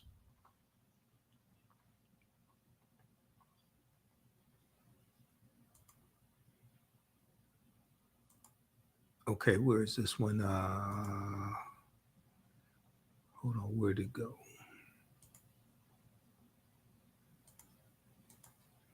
Just a second. Okay. So, yeah, Senator Tommy Tuberville, Republican of Alabama, addresses a campaign rally in Minden Tahoe Airport, at the Minden Tahoe Airport on October 8th, 2022 in Minden, Nevada. Senator Tommy Tuberville suggested at a rally in Nevada in October that African Americans are criminals. A day later in Arizona, dumbass Marjorie Taylor Greene, Republican of Georgia, appeared to refer to a specious conspiracy theory about immigrants that has been associated with white nationalists, baseless claim that at least 2 GOP candidates for the U.S. Senate have echoed. In Wisconsin and North Carolina, Democratic candidates for Senate have faced a barrage of ads on crime that feature mugshots of Black defendants. These are ads Republicans are running. Now,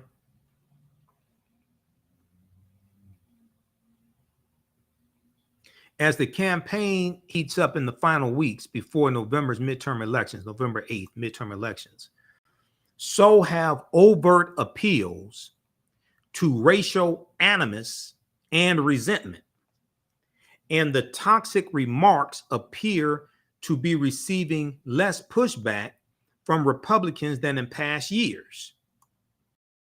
See, because like Republicans like John McCain, who would have pushed back, John McCain of Arizona, who I disagree with pretty much every bill that he voted for, largely speaking.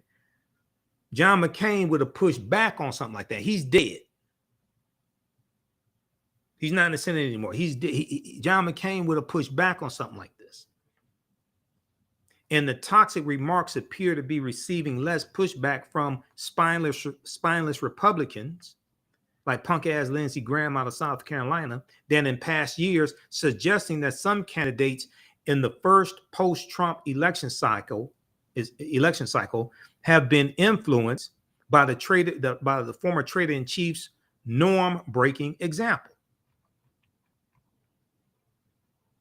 Now, Michael Steele, African-American Michael Steele, who's the former Republican National Committee chair, and they kicked him out. Okay. Rush Limbaugh didn't like Michael Steele, and they kicked Michael Steele out. He said, quote, anybody who's got a title in the party could say something. Senator, governor, anybody. He noted a deafening silence in the party after Senator Tommy Tuberville's comment. Quote, anyone could stand up and say, can we stop this, please? But they won't.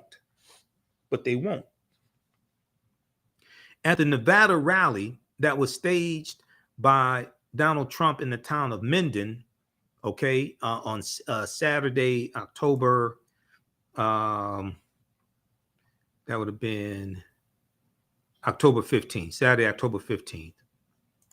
For the state's top Republican candidates, Senator Tommy Tuberville called Democrats, quote unquote, pro-crime, even though the red states, some of the red states have more crime than some of the blue states.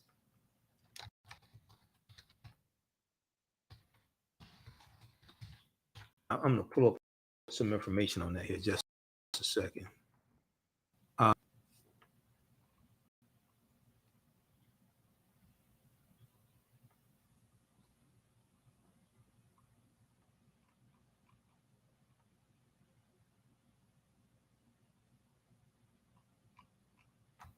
Okay, I'll pull up some information on that here in just a second.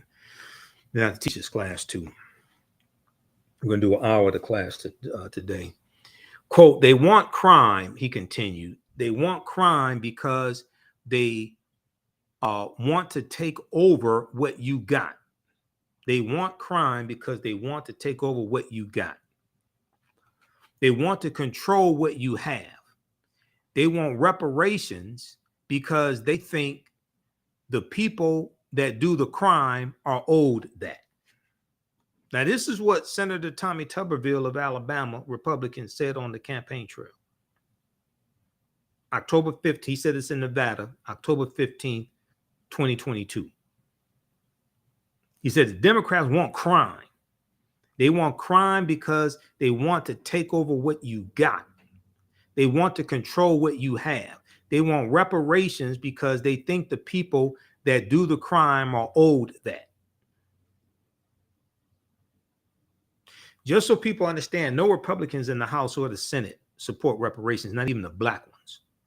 Not Senator Tim Scott of South Carolina, not Burgess Owens of Utah, not Byron Donalds. Is it Byron Donalds or Brian? No, one of the dumbass out of Florida.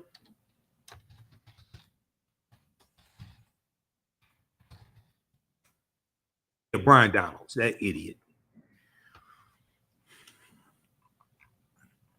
Is it hold on, which one? Yeah. No, hold on. It is, I want the black guy married to the white woman. Hold on just a second. Let me find the right one. Yeah. This dumbass right here.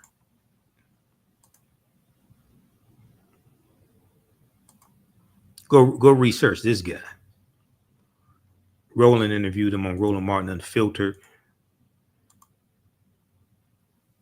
Most of the policies that are beneficial to African Americans, this idiot voted against them.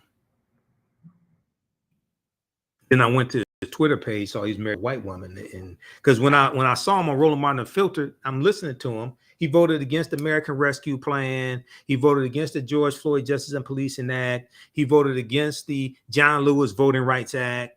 And I went to his Twitter page, married to a white woman. Oh, that makes sense. See, I can tell. I see why he's smiling. Protecting Florida's most important national resource, white supremacy. That's what he's protecting. Meet Byron. He has spent his entire adult life serving others, whether it's through violence. Okay. Now the question Byron needs to ask himself Byron Donalds, the question you and Burgess Owens and all these Negroes out here that are supporting these, the part of this white nationalist party and support these white supremacists, the question you need to ask yourself is what happens to you when you have outlived your usefulness to white supremacy? That's the question you really need to ask yourself. Ask Michael Steele, who is the African-American chair of the Republican Party. They pushed him out of the Republican, they pushed him out of the chairmanship. They pushed him out of this chairmanship. And Rush Limbaugh was a big adversary of Michael Steele. Ask Omarosa when they threw Omarosa out the White House. Ask Herman Cain. Ask Herman Cain. Herman Cain died of COVID. And Herman Cain was in the hospital. Donald Trump did not authorize Herman Cain to have the experimental COVID drug that Donald Trump took that saved his life. Herman Cain was a big Donald Trump ass kisser. He died of COVID. Okay. The question you need to ask yourself, and all of them, what happens when you have outlived your usefulness to white supremacy?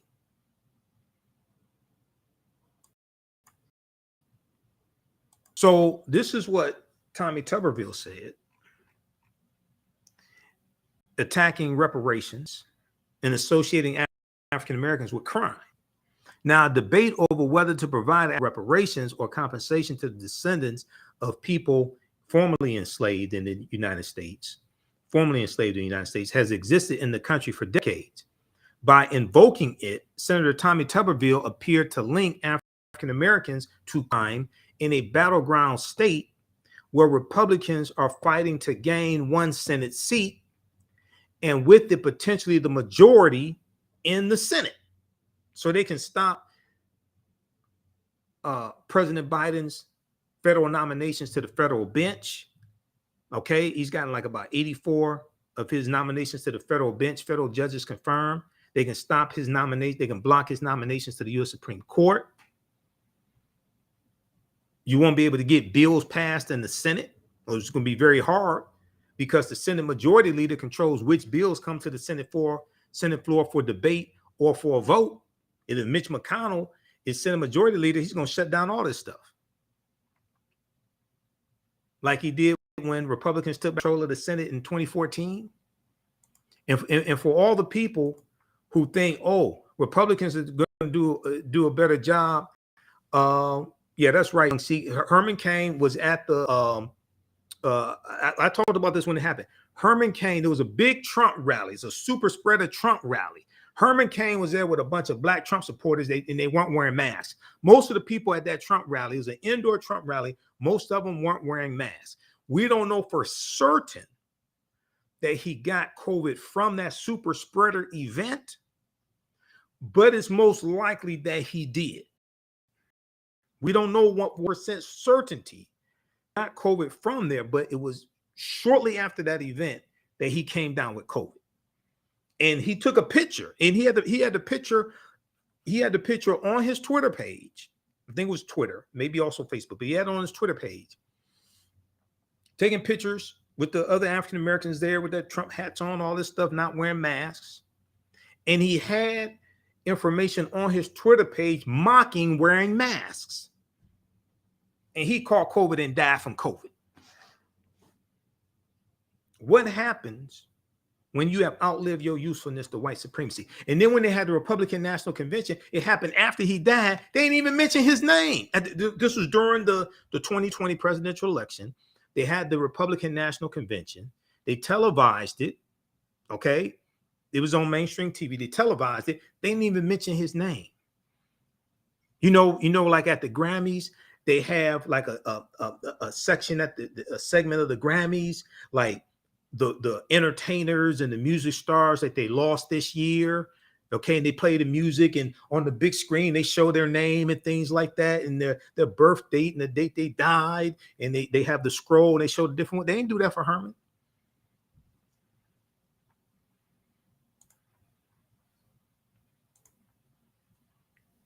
The remark by Senator Tommy Tuberville drew condemnations from civil rights leaders and Democrats, but most Republicans stayed silent or offered over only mild responses.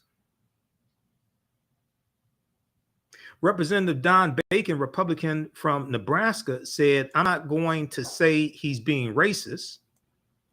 He said this on NBC's Meet the Press when asked about the comment. He said, quote, "But I would not use that language. Be more polite."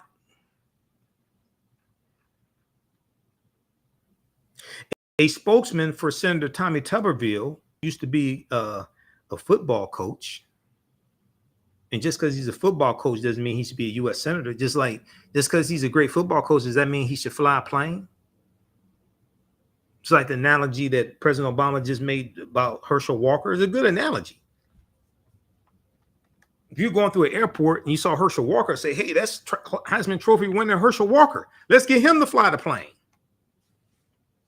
Because I would ask, okay, does Herschel Walker have a pilot's license? Has he ever flown a plane before?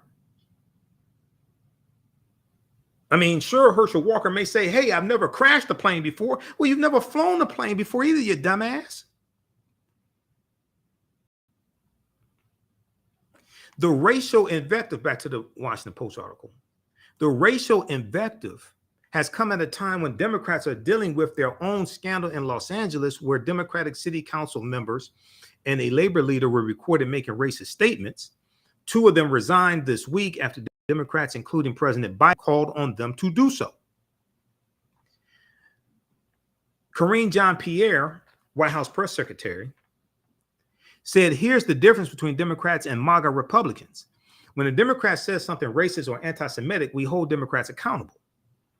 When a MAGA Republican says something racist or anti-Semitic, they are embraced by cheering crowds."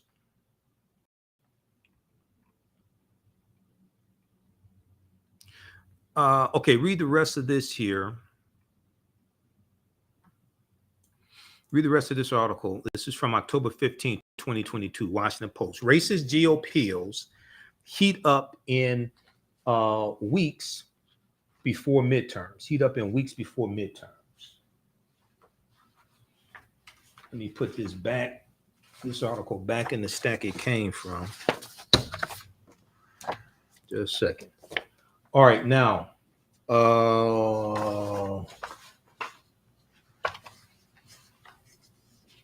let's get this stack back right here.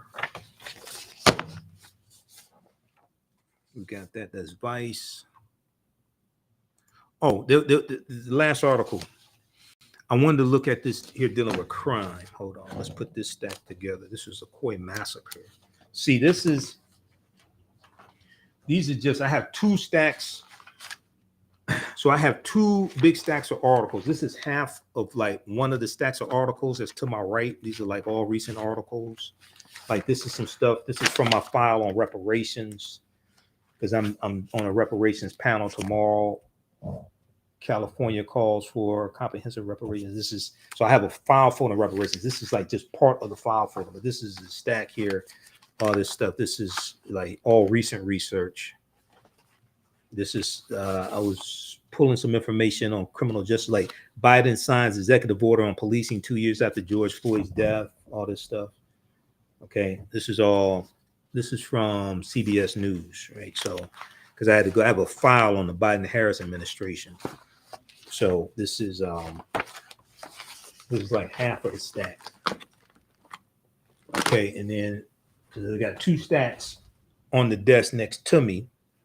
And then I've got 1, 2, 3, 4 stacks of articles on the floor that are about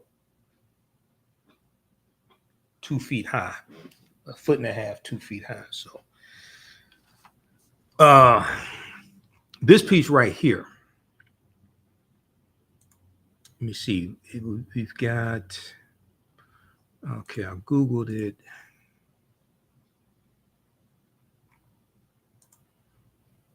This is Yahoo.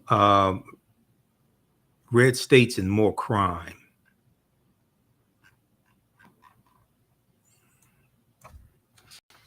Let me pull this up. Hold on. So Republicans focusing on crime, that is a Southern strategy.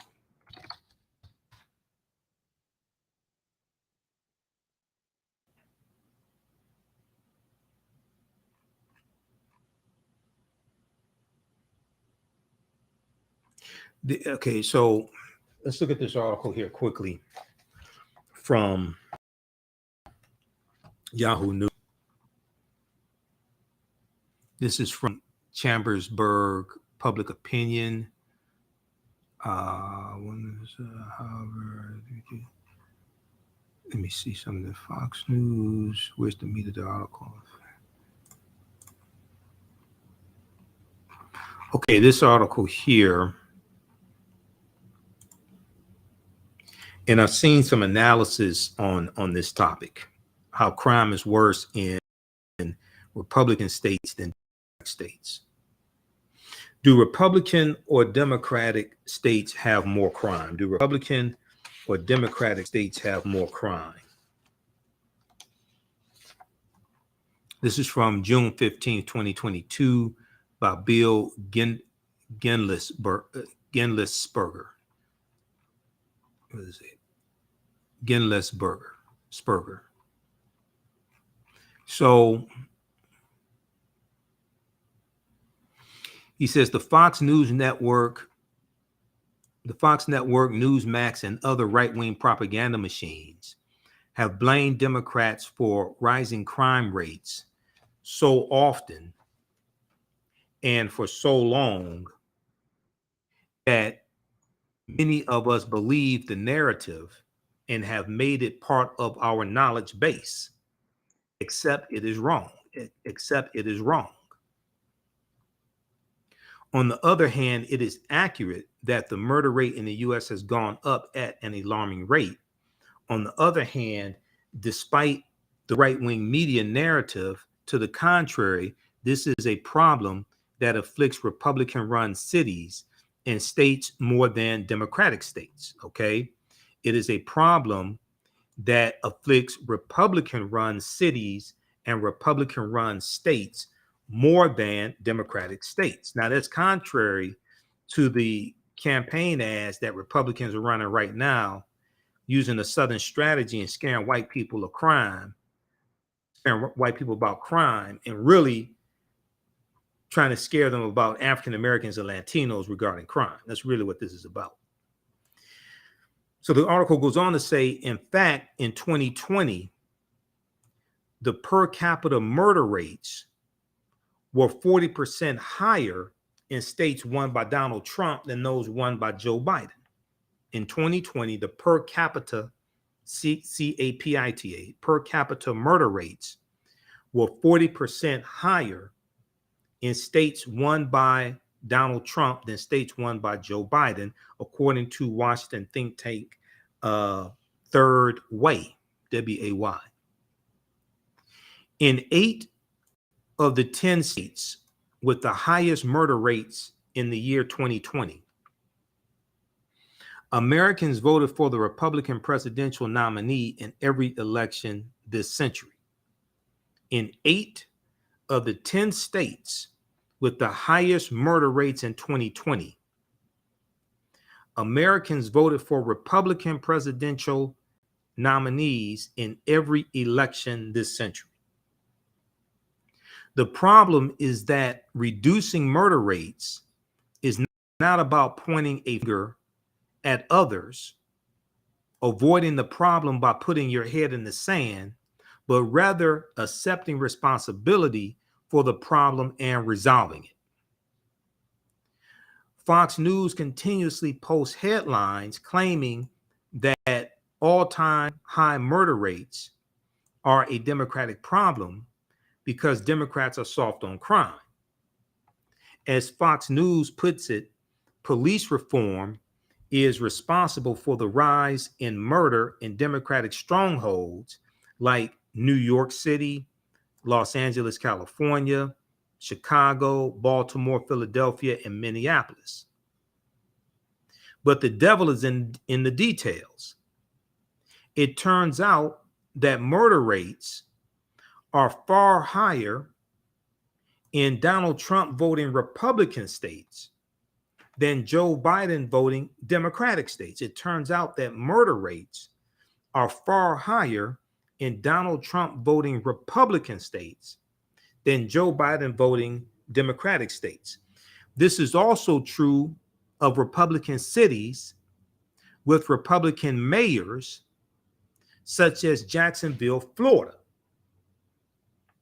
Interestingly, the murder rate in Democratic Speaker Nancy Pelosi's San Francisco is half the murder rate of House Republican leader Kevin McCarthy's Bakersfield, California. And Bakersfield, California voted overwhelmingly for Donald Trump and also has a Republican mayor. Democrat Pelosi's district is half the murder rate of Republican Kevin McCarthy's district. Comparing murder rates for all 50 states clearly shows that the Republican narrative that Democrats are soft on crime begs to be debunked. The point is that Republican office holders and their supporters would seem to be doing a better job of blaming Democrats for crime than actually in reducing the crime rate. Okay, Republican office holders and their supporters it seems that they're actually doing a better job of blaming Democrats for crime than actually in reducing the crime rate. According to Fox News, murder rates are skyrocketing in New York and California and Illinois. Yet these three states are not even within the top 10 crime-ridden states. And you should note that of the 10 states with the highest murder rates, 8 of those 10 states voted for Donald Trump in 2020, and none have supported a Democrat for president since 1996. Okay? 8 of the 10 states with the highest murder rates in the country voted for Donald Trump in 2020, and none have supported a Democrat for president since 1996. These are the top 10 most crime-ridden states based on murders per 100,000 residents. That's per capita. So they're looking at per 100,000 residents. Okay, crimes per. So this is looking specifically at murders per 100,000 residents. Number 1 is Mississippi. 2, Louisiana. Kentucky is number 3. Alabama, number 4. Missouri's number 5. South Carolina, 6. New Mexico, 7. Georgia is 8. Arkansas, 9. Tennessee, 10. Basically, all these are in the South.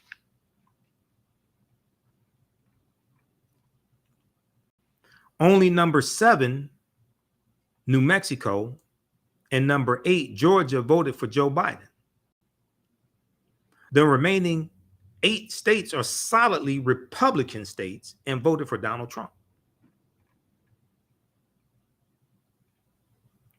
Of states voting Democratic, New York, California, New Jersey, Pennsylvania, and Illinois are on par with the national crime average. Mississippi's murder rate is 4 times the murder rate of the state of New York and 2.5 times the murder rate of the state of California. That's looking at how many murders per 100,000 people in those states. Okay, it's not looking at the total number of murders. It's looking at per capita, how many murders per 100,000 people. Mississippi's murder rate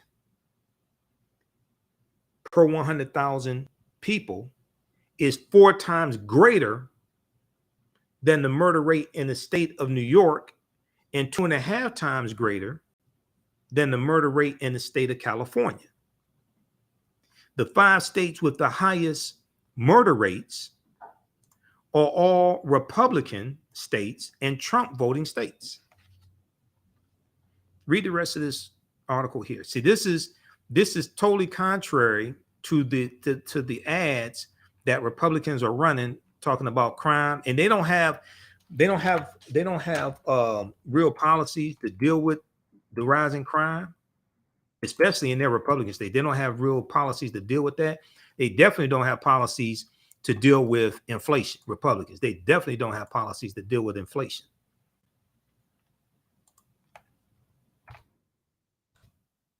Okay, let's see here. Let me post this link. All right, how y'all like this type of information? Okay, who still needs to register for the online history classes I teach? We teach them normally Tuesdays, 7 p.m. to 9 p.m. Eastern Standard Time. We're going to teach a late class here. We're going to jump in for about a half hour, 45 minutes, and then we'll do some more this weekend. I'm flying to hold on, what is this?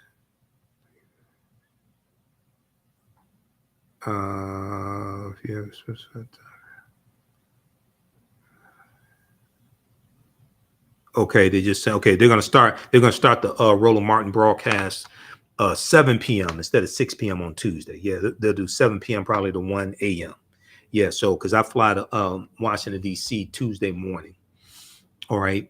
So if you like this type of information, you definitely want to register for our online history classes. Okay. This helps us keep doing the research, stay on the air, pay the bills, because the two digital platforms that I use to teach these classes, so I have to pay each month for that also. This stuff is not free for me to teach these classes, and it's very time consuming also.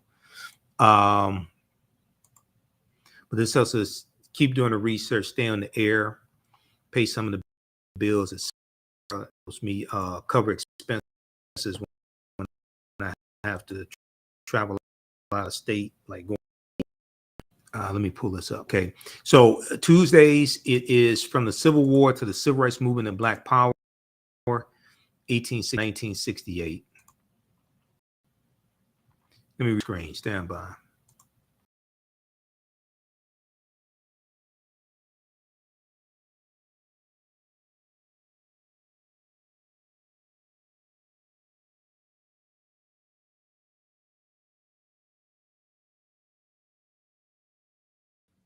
Okay, we should be back. All right, we're back.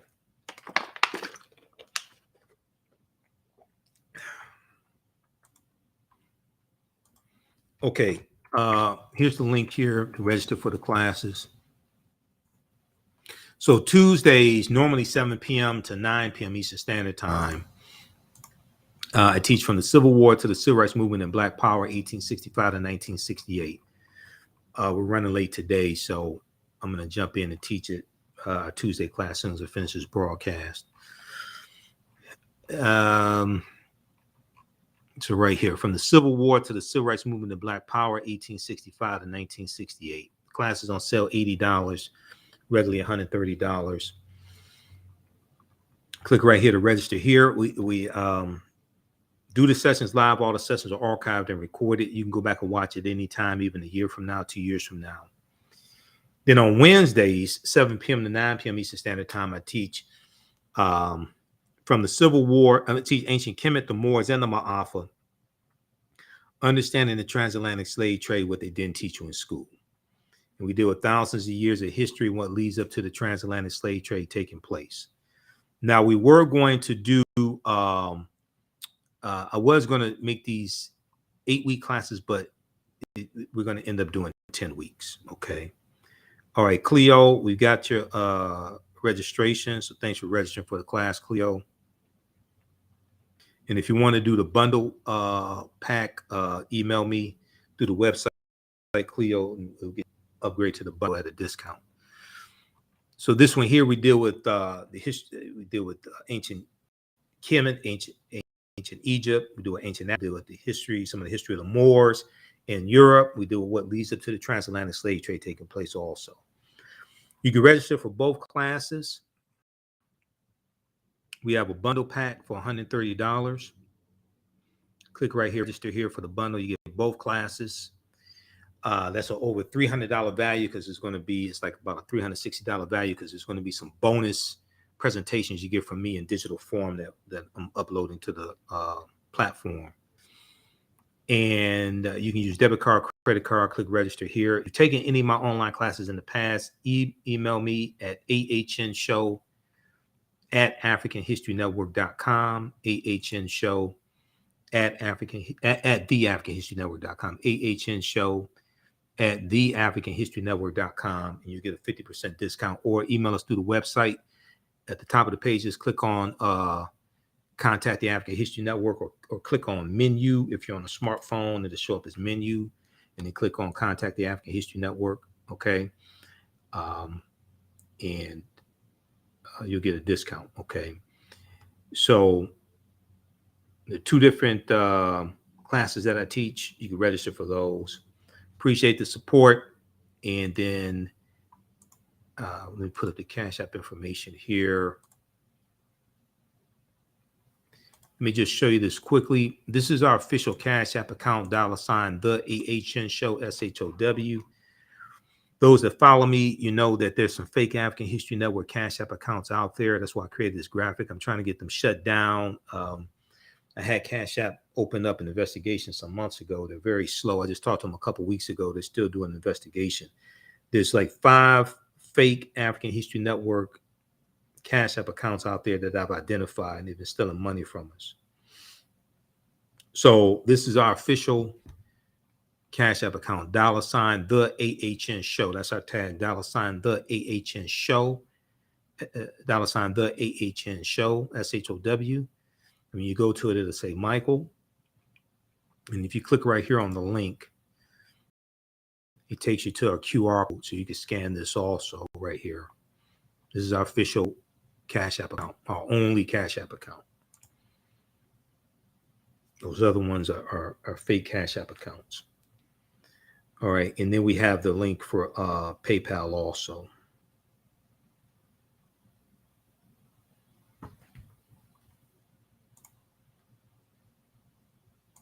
So let me post this here as well. Okay, so this is the link for the courses.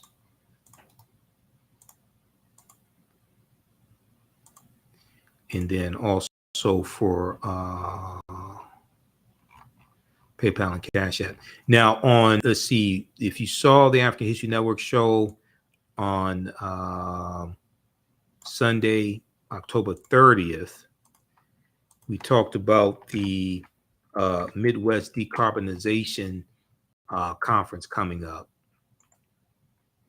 And I had Marnice Jackson on talking about the conference.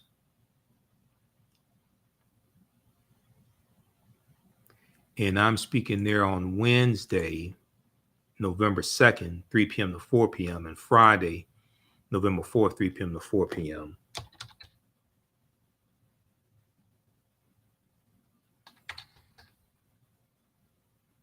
Pull this up. This is for the conference. And a lot of the panel I'm on, we're dealing with reparations and environmental justice. Okay. This is,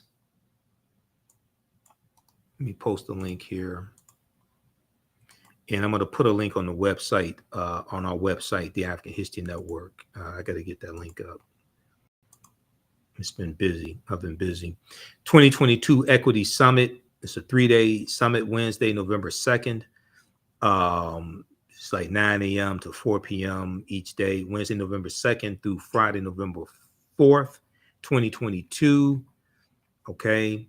And this is a virtual conference, and it's free to register. The entire conference is free. Let me see here. We scroll down. Understanding narrative and numbers using historical data from Black Bottom Detroit gentrification case. This is the one of the panels I'm on, coming up at 3 p.m. Advancing reparations and building decarbonization. Advancing reparations and building decarbonization. So I'm on this panel. The session will offer attendees an understanding of reparations and how this concept can be applied to energy justice, how implicit bias shows up in environmental climate justice work, and how the potential for community ownership of clean energy. How can utilities repair for utility shutoffs, pipeline bursts, and poor air quality, facilitated by Bernice Jackson. She's the co-director of the Midwest Building Decarbonization Coalition, created by Russell Rabb. So I'm one of the panelists. And then I'm speaking on Friday, or I'm on the panel on Friday also.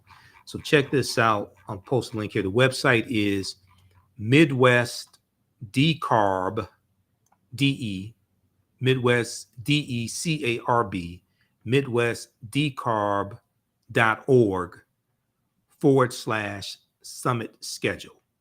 midwestdecarb.org/summit or /summit schedule, either one. And let me post a link here. Okay, so it's free to register, and you can watch, from around.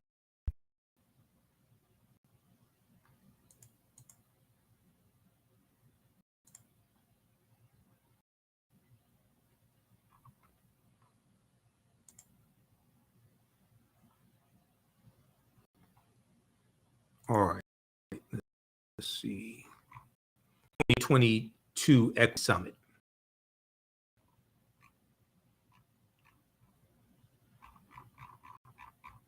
This is the, let's see here.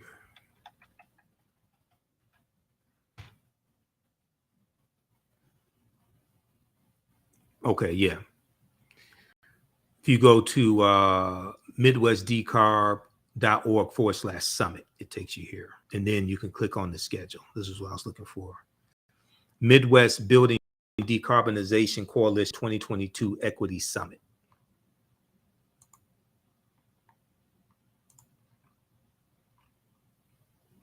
Wednesday, November 2nd through Friday, November 4th, 22.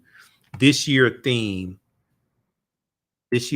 centers around the second principle of Kwanzaa, Kujichagulia.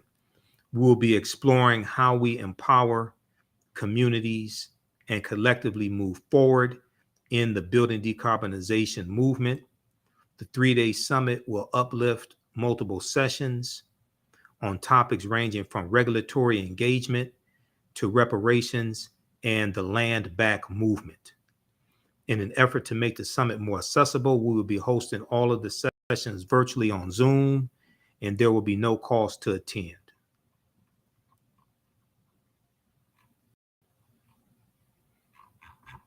Okay, so I'm part of that also. So here, let's see, and let's post this here. There we go. Got that. All right, look, hey, we have to get out of here. Remember, the African History Network, we focus on educating, empowering, inspiring people of African descent throughout the diaspora and around the world, because right now it's corrects wrong behavior. You can join us in class. Now you register for the class. Then I teach another one Wednesday after the conference. So Wednesday also 7 p.m. to 9 p.m. Eastern Standard Time. We have the second class. All right, we have to get out of here. Thanks for joining us. We'll talk to you next time. Peace.